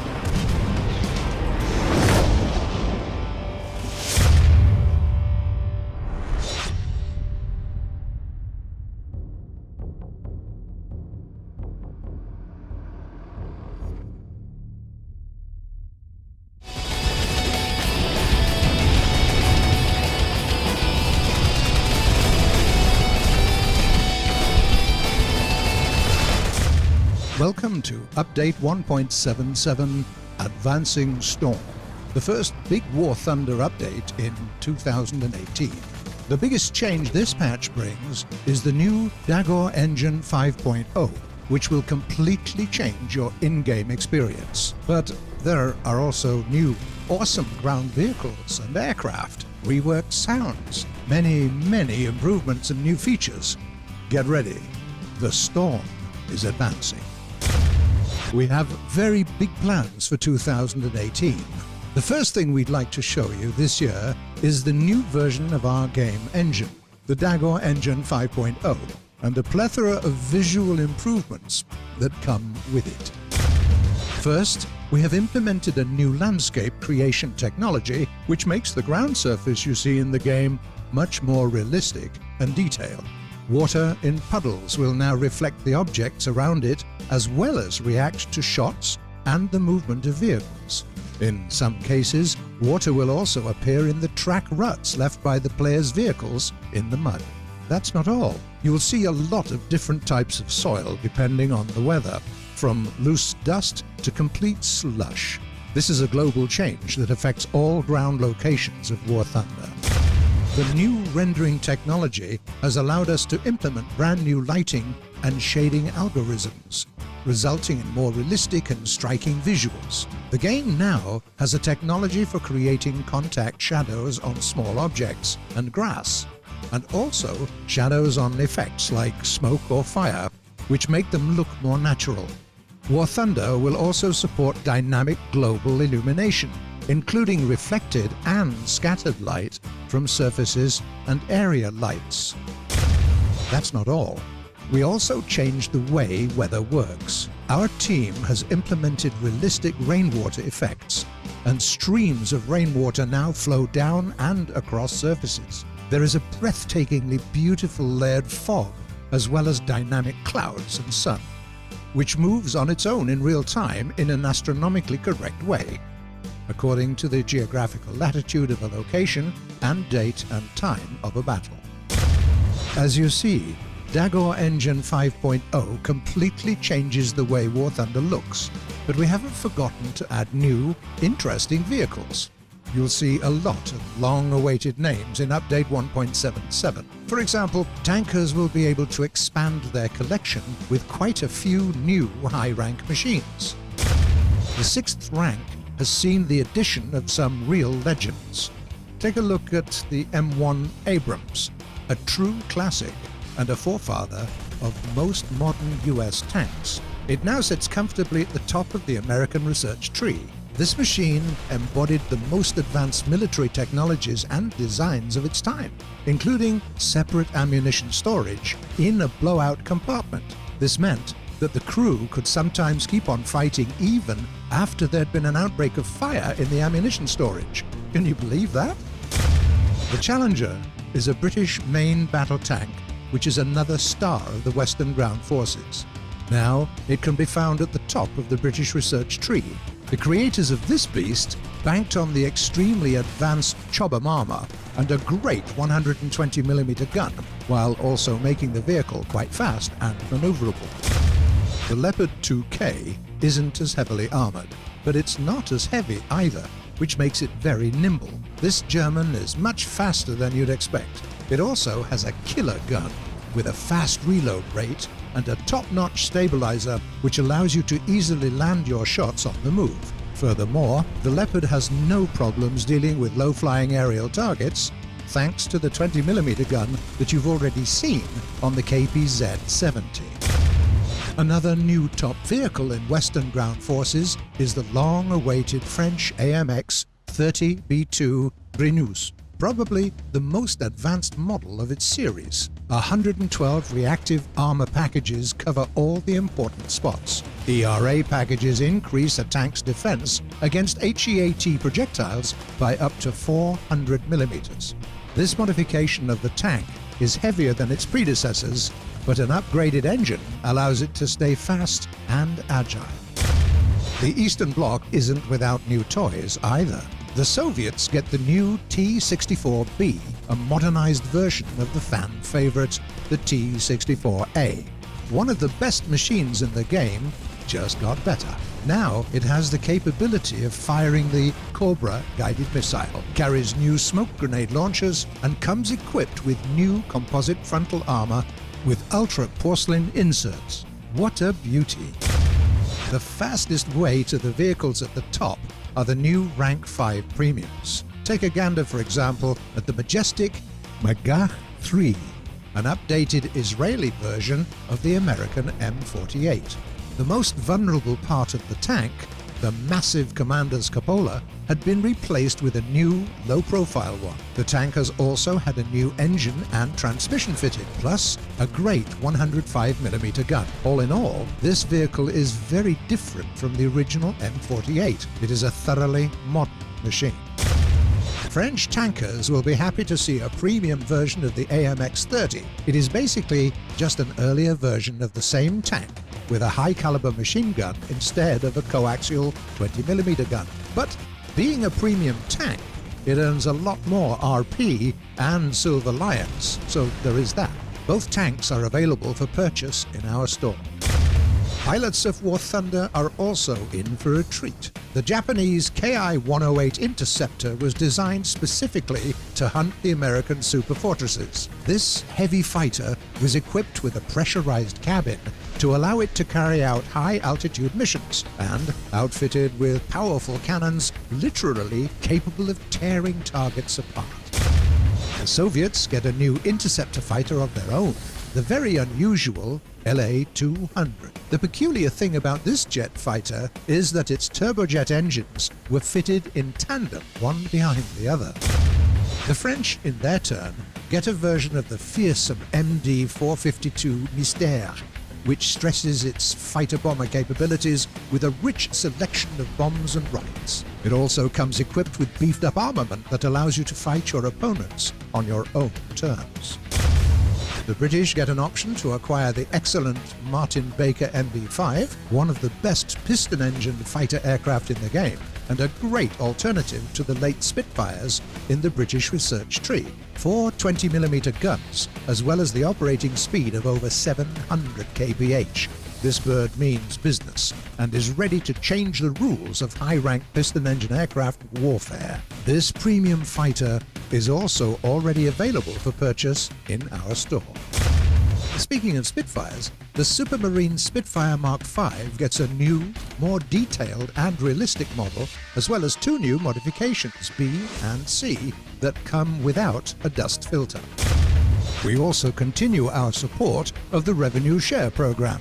In Update 1.77, we are proud to present yet another aircraft made by players and for players, the beautiful Heinkel HE-177 Greif. It's a surprisingly fast, 2-engine, long-range heavy bomber that carries a vast arsenal of bombs and is protected by cockpit-controlled remote gun turrets. By the way, do you see its landing gear? An interesting design choice, don't you think? Update 1.77, Advancing Storm, brings a lot to the table. Too much, in fact, for us to be able to cover it all in one short video. But there is one more thing that you simply have to hear about. We're proud to say that we initiated a major overhaul of in-game sounds, and today we give you the new sounds for ground battles. In short, we completely overhauled how weapon firing sounds are formed for all ground vehicles. Now, each shot, whether you fire a main gun, an autocannon, a machine gun, or even an ATGM, is made up of several layers of sound, which form peak and residual effects for each salvo. The sounds you hear in battle will also change drastically depending on the type and the density of the surrounding terrain. Moreover, we have added significant details to the interior sounds. Empty casings dropping, loading mechanisms, breach shutter, you name it. In other words, ground battles are a completely different experience now. Pump up that bass and see for yourself.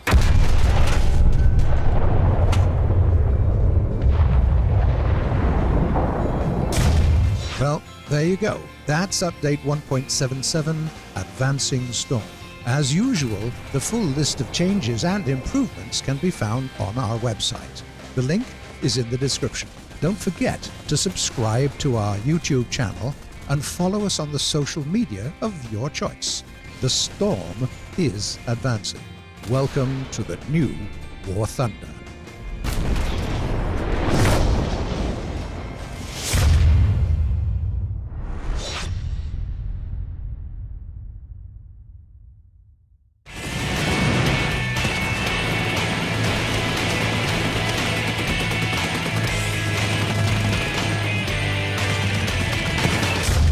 Hello everybody, and welcome to War Thunder Update 1.79 Project X. New tanks, aircraft, and locations. A start of the closed beta for naval battles. A launch on a new platform.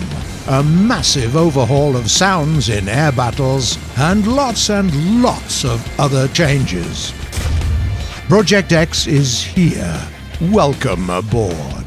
Without further ado, War Thunder is soon to be launched on Xbox One and Xbox One X. Starting with Update 1.79, the fans of this popular gaming console will be able to bring the fight to the skies, the ground, and the seas, and forge their own way to victory. The exact date of release will be announced very soon, so keep your eyes peeled. The launch on Xbox isn't the only reason this update is called Project X. There are lots of X's among new vehicles as well. 2 new American premium vehicles, the M1 Abrams prototypes called XM1 Chrysler and XM1 General Motors, can now be found at Rank 5. These are highly mobile tanks with a powerful 105mm gun, similar to the one installed on the Abrams itself. The X of Air Forces is a German Fritz X armor-piercing guided glide bomb, an entirely new type of weapon system. Yet another X is the experimental XM803 tank that was based on developments in the American-West German joint project to create a new MBT. It has spaced armor, good mobility, and a gun launcher system. The AMX-40 is the new top dog of the French Ground Forces tech tree and the successor to the AMX-30 series. It is a fast vehicle sporting composite armor, a two-plane stabilizer, and a 120mm caliber smoothbore gun. Speaking of vehicles on the top, Update 1.79 brings a lot of new high-tier tanks and aircraft to the table. The Leopard 2A4, the most advanced Leopard in the game with an upgraded protection package, is now the new top of the German Ground Forces tech tree. The long-awaited Type 90 MBT is the new top vehicle for the Japanese ground forces. The Japanese didn't just incorporate all the know-how accumulated by their Western counterparts, they also relied on their unique experience in building armored vehicles. Composite armor, high speed, a gun that was used on German Leopards, blowout panels for better survivability, plus the adjustable suspension. It really is one of the best tanks in the game. The Soviet T-62M1 is a heavily modified T-62, more armor on the hull and the turret, new advanced shells and guided missiles. Top-tier tanks, beware. This boy ain't playing around.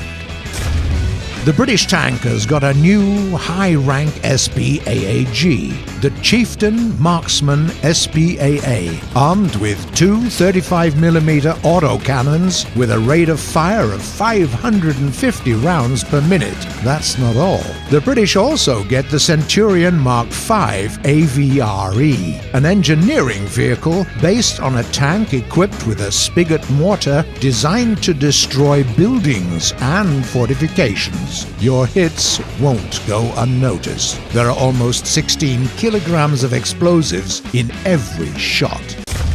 The top aircraft introduced in Update 1.79 are the Soviet, with new rocket and cannon loadouts, and the FJ-4B, the most advanced carrier-capable jet fighter-bomber of the American tech tree, which also comes with a lot of different modern bombs and unguided rockets. There's also the twin-fuselage Bf-109Z, a premium fighter aircraft with great speed and nice armaments. Truly a gem in the collection of Messerschmitt planes. We're also proud to show you yet another aircraft created by a player as a part of our revenue share program. The IAR-81C, a classic World War II fighter and the first Romanian-built aircraft in the game. It's not super fast, but it has good maneuverability, a couple of fast-firing German cannons, 2 MGs, bombs, and rockets. The family trees of American P-40 fighters and the German Bf-110 heavy fighters got even prettier with new models, and were also expanded with new machines like the P-40F with a Merlin engine, and the Bf-110 models F and G with some stepped-up armaments and new payload options. Captains, be ready. Soon after the deployment of Update 1.79, we're starting the closed beta test of naval battles. The first nations to test the waters are Germany and the USA. All players participating in the beta test will be able to unlock all warships from the tech trees of both nations, from fast attack crafts to light cruisers. Stay tuned and read our news to be the first to know. That's far from all. We've also created 2 new locations. Italy is a new map for ground forces and mixed battles. Here, 2 teams will clash in an attempt to claim control zones scattered around an ancient city with lots of buildings of the classical era. Ladoga is a new location for air battles, inspired by the road of life going across the frozen Lake Ladoga. we continue the global rework of in-game sounds. Pilots are in for a real treat this time, with lots of changes to the way air battles sound. All aircraft cannons and machine guns got new sounds. Furthermore, the type of battle noise you hear is now determined by the position of your camera. This means that you'll get a very different experience using the cockpit view, the turret view, or the third-person view. You've never heard anything like that in War Thunder before. Some tanks got a new modification for add-on armor. The Soviet T-64B can now be upgraded to become the T-64BV that has the Contact 1 explosive reactive armor, and the British Conqueror Mark II can be outfitted with additional space armor, while all owners of the premium Magach 3 will get the Blazer ERA for free. Yet another new feature of Project X allows you to see the penetration chances of any in-game shell hitting any detail of any tank right in the hangar. Just choose a vehicle, set the distance to the target and the type of shell that you're going to use, and find all the weak spots of your enemies without leaving the hangar. And it's not just penetration chances. You will also see which modules you would hit inside the enemy vehicle. Dear friends, if you want to see the full list of all the changes of the big update 1.79 Project X, click the link below. There are a lot of changes. Launch the game, try new vehicles out, follow us on social media and YouTube. Welcome to Project X.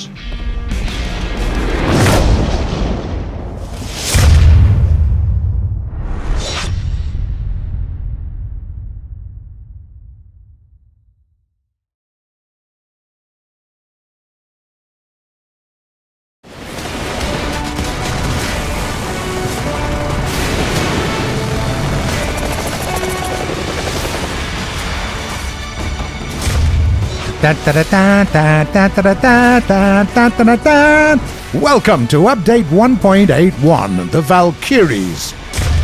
Armed helicopters are ready to join the fray. Today, we're going to show the first rotor-driven aircraft from the American and Soviet tech trees. New tanks, new aircraft, new locations. All of this and more in the biggest update of the fall. The Valkyries are here. First things first. During the Gamescom 2018 gaming convention held in Germany, we announced that we're adding armed helicopters, a new type of combat vehicle available to War Thunder players. Update 1.81 The Valkyries introduces helicopters for two nations, the US and the USSR. To start playing helicopters, you will require at least one ground vehicle or aircraft from rank 5 of the respective nations, USSR or USA. The helicopters will be available in closed beta test, and you may gain your access to the test either for free, by completing a series of tasks, or you may purchase one of the packs with premium helicopters and start playing right away. The Vietnam War was the first time combat helicopters saw widespread use. This is why our helicopter tech trees begin with models built at the end of the 60s. Take a look at one of the iconic vehicles from Vietnam War, the UH-1 Huey helicopter. These light utility machines come in a few different variations. The early version, the UH-1B, carries machine guns, unguided rockets, and first-generation ATGMs. The UH-1C can fire tow-guided missiles. And the premium UH-1CXM30 that can be purchased from our shop is yours to outfit with powerful 30mm guns on top of everything else. The helicopters of the AH-1 family were designed with all the experiences of the Vietnam War in mind. These are attack helicopters, or gunships, built for the close air support of airborne troops or ground forces. Update 1.81, the Valkyries, introduces a few different variants of this vehicle. The AH-1G single-engine design is an attack helicopter outfitted with unguided rockets, miniguns, or 40mm grenade launchers in a chin-mounted turret. The AH-1F is a fast and agile Cobra, which, among other things, carries powerful ATGMs, while the AH-1Z Viper variant is a twin-engine attack helicopter armed with a 20mm 3-barrel Gatling cannon, is still in operation with the U.S. Marine Corps. In Update 1.81, the Viper can use different types of tow missiles, and it'll get a lot of other interesting and destructive armament later down the line. The second nation to get helicopters in Update 1.81 is the USSR. Say hello to the Mi-4AV, a Soviet response to the American helicopter's tour de force in Nam. It's a multi-purpose helicopter capable of carrying a wide array of weapons, including rockets, bombs, and even guided munitions. The legendary flying tanks of the Mi-24 helicopter family are first introduced with the Mi-24A, the first production version that came with an unusual greenhouse-style cockpit and early Falanga ATGMs. The Mi-24V is the most produced variant of the Mi-24 Hind, with a fast-firing 4-barrel machine gun and a plethora of payload options. It can carry many different unguided rockets, guns, and bombs, or you can use it to destroy single targets with Sturm Complex ATGMs. There's also a premium version of the flying tank in our shop. It's the Mi-24D variant that comes in the colors of the Czechoslovak Air Force. Payload options for days, plus all the expected premium bonuses when it comes to research and earning Silver Lions. We've also introduced the brand new Mi-35M into the game. It's a modern variant of the classic Mi-24 that's currently in service in the Russian Army. It's a fast, versatile helicopter equipped with modern Ataka ATGMs and more than a dozen different payload variants, including gun pods, unguided air-to-surface rockets, and several types of ATGMs. Apart from helicopters, pilots in War Thunder also get a new fighter aircraft. The Soviet I-225 was made for battles at high altitudes. It's a speedy fighter armed with 4 powerful 20mm cannons. The Luftwaffe also get a few presents as well. We've updated the model of the great Me-163 and also added a new variant of the aircraft with 20mm cannons and a higher fire rate. Helicopters are great, but what about ground battles? Lay down your tam-tams, there is the real tam in town. The TAM light tank arrives at the 6th rank in the German ground forces. This tank was built specifically for the Argentine army. It is one of the best combinations of mobility and firepower in the game. Another new German vehicle is a premium version of the first Leopard, armed with a Rheinmetall 120mm gun. The Leopard was already a fan favorite. Now, it has considerably more firepower, not to mention all the bonuses of a premium vehicle which allow you to research new German vehicles at a faster rate. French tankers get yet another vehicle with an oscillating turret. Welcome to the Char 25T, a nimble tank with a very accurate gun that packs a punch. And it has a drum autoloader to boot. New APCs armed with ATGMs join the Soviet and British ranks. The British get the Warrior, a modern APC outfitted with a 30mm cannon as well as Milan ATGMs.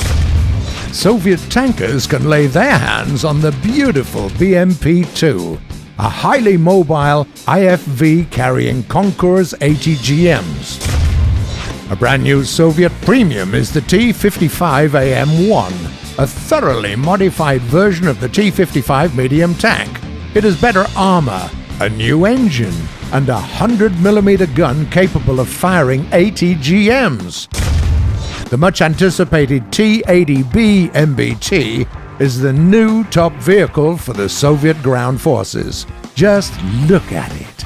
Composite armor, good mobility, and a smoothbore gun that comes with a great selection of rounds and anti-tank missiles.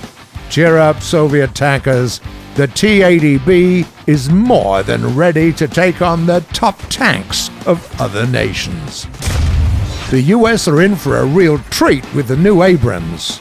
The M1IP, a kind of transitional model between the M1 and the M1A1. Compared to the base model, it has a better protected turret, which also means that it's a bit heavier and slower. One of the toughest tanks of the game became even more dangerous. A truly unique vehicle is being added to the list of American premiums, the T-54E1 medium tank, an experimental vehicle that comes with an oscillating turret and a drum autoloader. It can use powerful HEAT and APDS rounds and speeds up the research of any tank in the American ground tech tree. Update 1.81 also introduces some new locations. Pilots will be able to fight in the skies of Vietnam, a map we created using actual maps from one of the biggest battles of the Vietnam War. Tankers are also in for a treat with a new location for mixed battles called American Desert. It's a small country town in Arizona from the 60s. Captains get not one, but two locations. The Mediterranean port, inspired by Italian coasts, and Green Mountains Gulf, a North European beauty with fjords and small rocky islands. War Thunder Update 1.81 The Valkyries is live. If you want to see the full list of changes, click the link below. Follow us on social media and YouTube, and most importantly, launch the game and try the new vehicles out. See you in battle.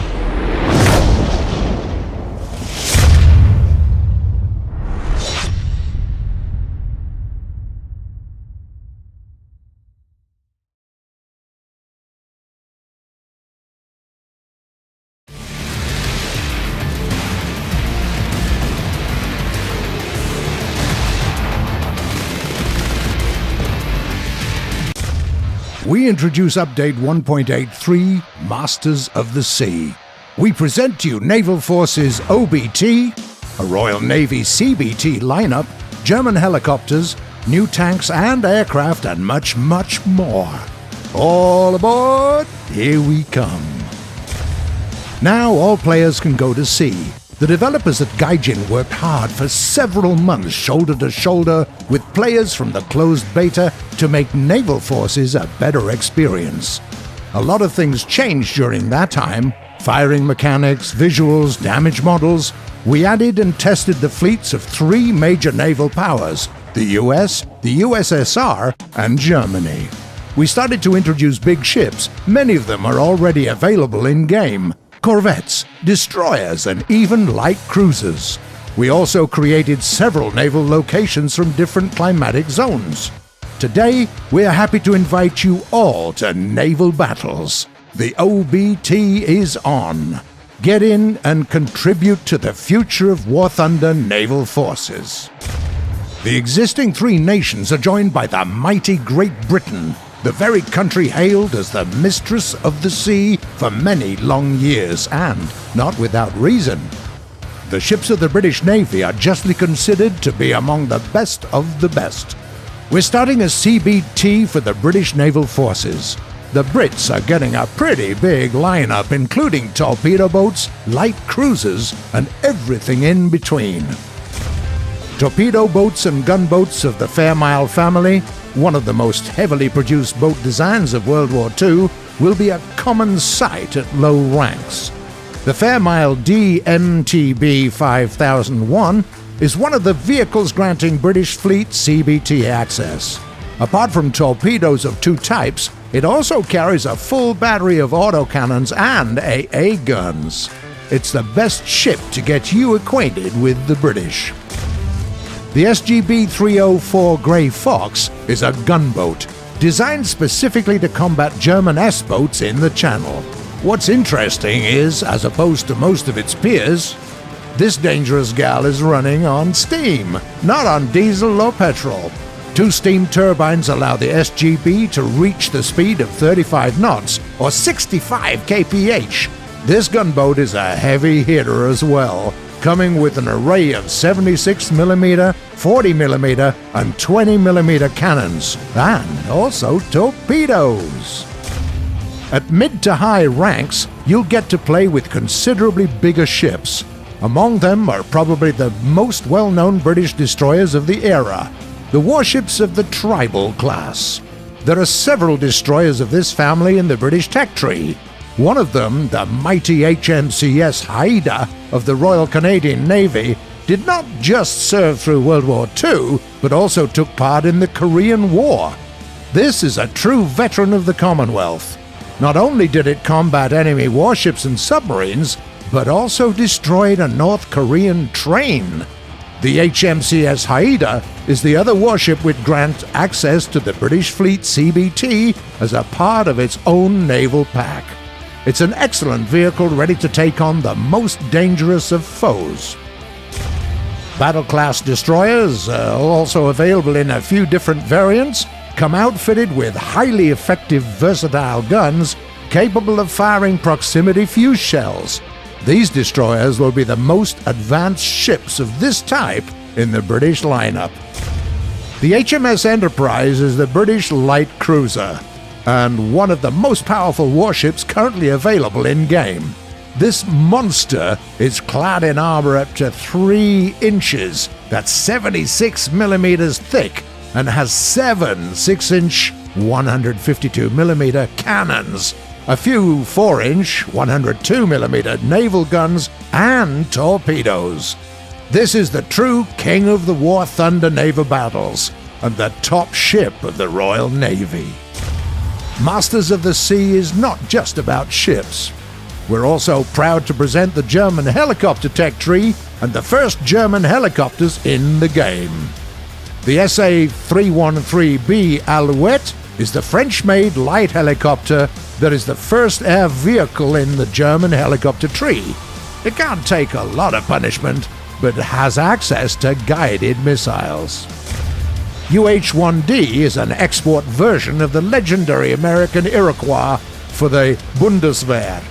Compared to its American brethren, this machine has an enlarged fuselage, it can carry miniguns, unguided rockets, and also American AGM-22 ATGMs. BO-105 attack helicopters are the foundation of Germany's rotorcraft. We introduced 3 anti-tank modifications of the BO-105. 2 machines outfitted with the German HOT-1 and HOT-2 ATGMs, and also the premium variant armed with the American TOW missiles.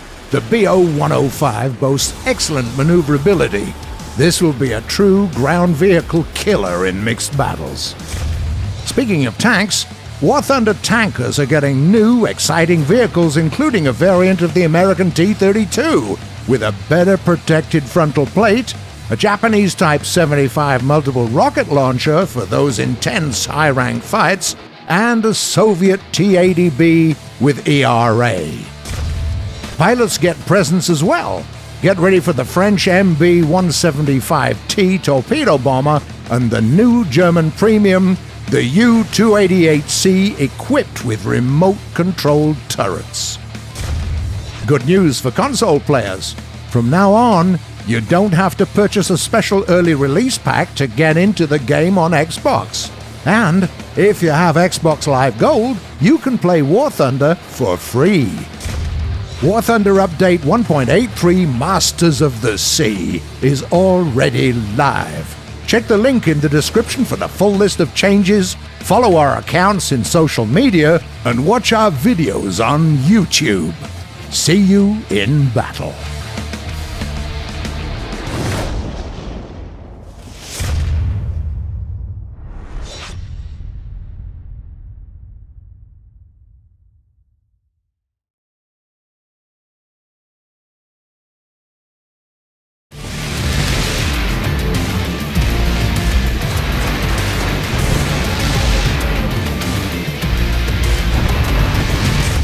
Hello there. Say hi to update 1.85, codenamed Supersonic.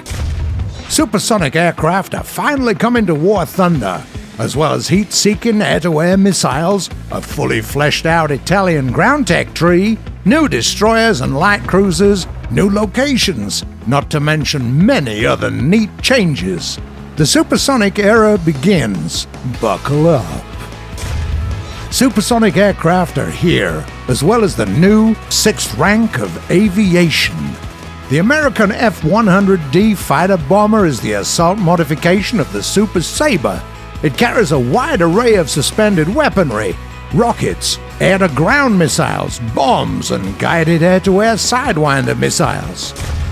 The Soviet MiG-19 PT Interceptor is a variant of the first-ever mass-produced supersonic fighter. It was developed with homing air-to-air missiles in mind. At the same time, British aviation gets the Javelin Mark 9, the subsonic twin-engine fighter armed with the Firestreak air-to-air missiles.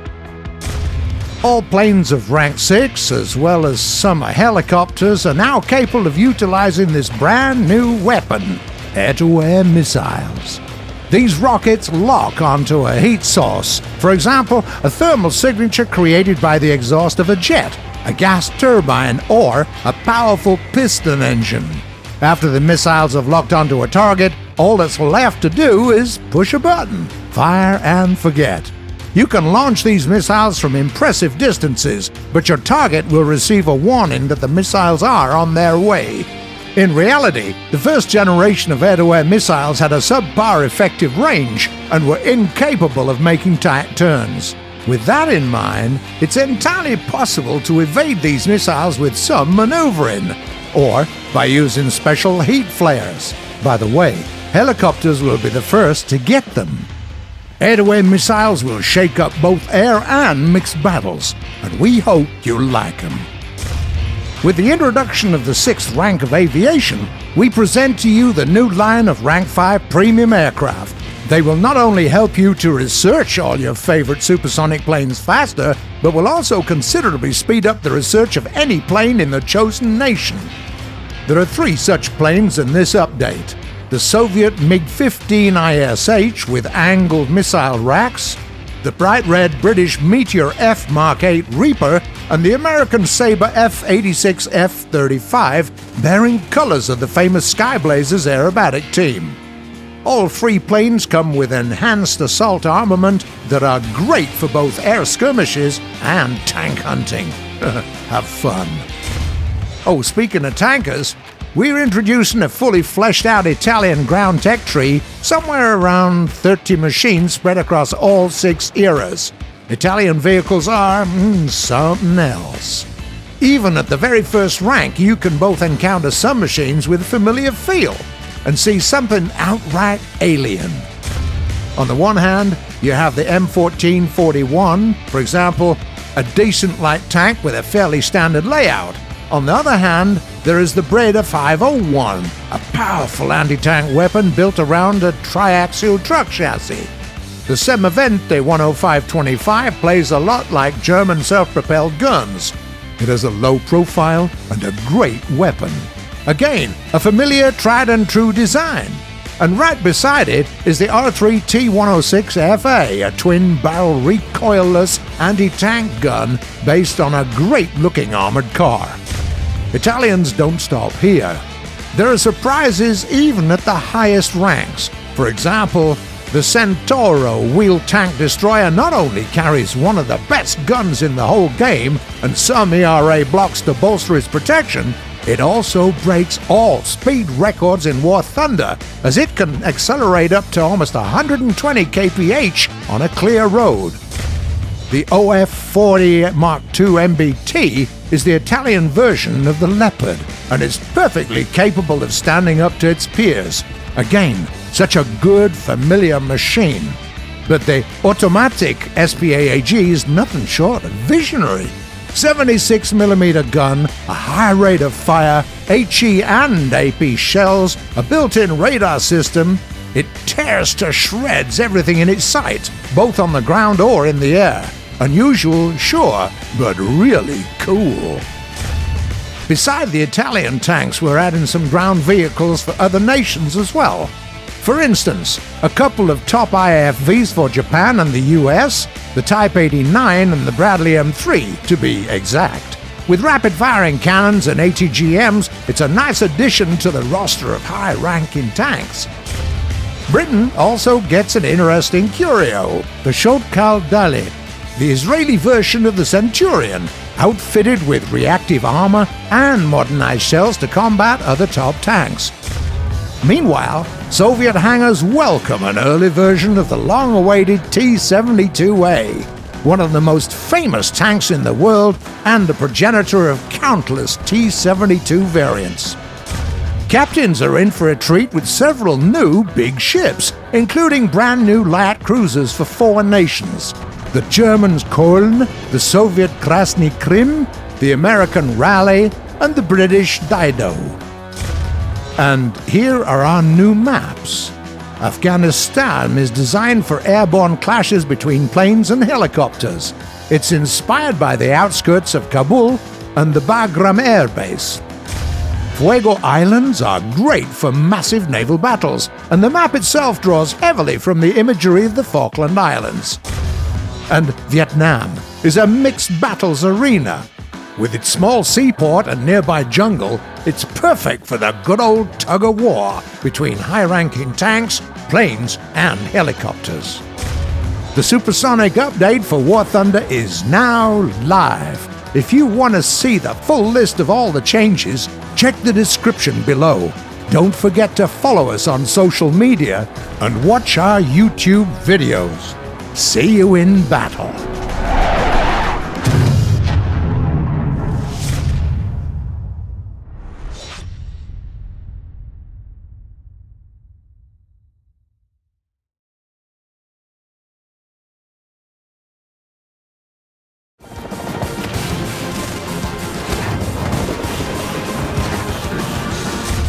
Hello and welcome to the big new War Thunder update, which we decided to call Locked On. The era of smart weapons is here. You will see systems for radio detection, a new, the 7th, rank of ground vehicles, an entire new class of ground-to-air missiles, and new supersonic jets and guided air-to-air missiles for rank 5 aircraft. Furthermore, today, we're covering a whole new branch of French helicopters, new destroyers, and light cruisers, and new locations. It's time for Update Locked On. Let's go. With Update 1.87, there is a new game system being introduced, which will help you to locate, track, and destroy targets at large distances. We're talking about radio detection. SPAAGs and aircraft are getting functional radar stations. In the future, we will also work on the implementation of ship radar stations. The way radar stations are modeled in War Thunder is highly realistic. We take into account all technical and physical capabilities of real systems. Plus, they're easy to use in the game. Radar stations of ground vehicles can have 360-degree target detection capabilities. And they'll be able to quickly radio detect a target and show target direction. And in tracking mode, will also receive an accurate lead marker, allowing for more precise fire when engaging air targets. This way, top self-propelled anti-aircraft guns will really show what they're capable of. For vehicles with automatic 30 to 40 millimeter guns, the effective range of fire will go to 4,000 meters or even more. While the Italian Automatic, with its 76mm gun, is now fully capable of destroying targets at distances of up to 6,000 meters.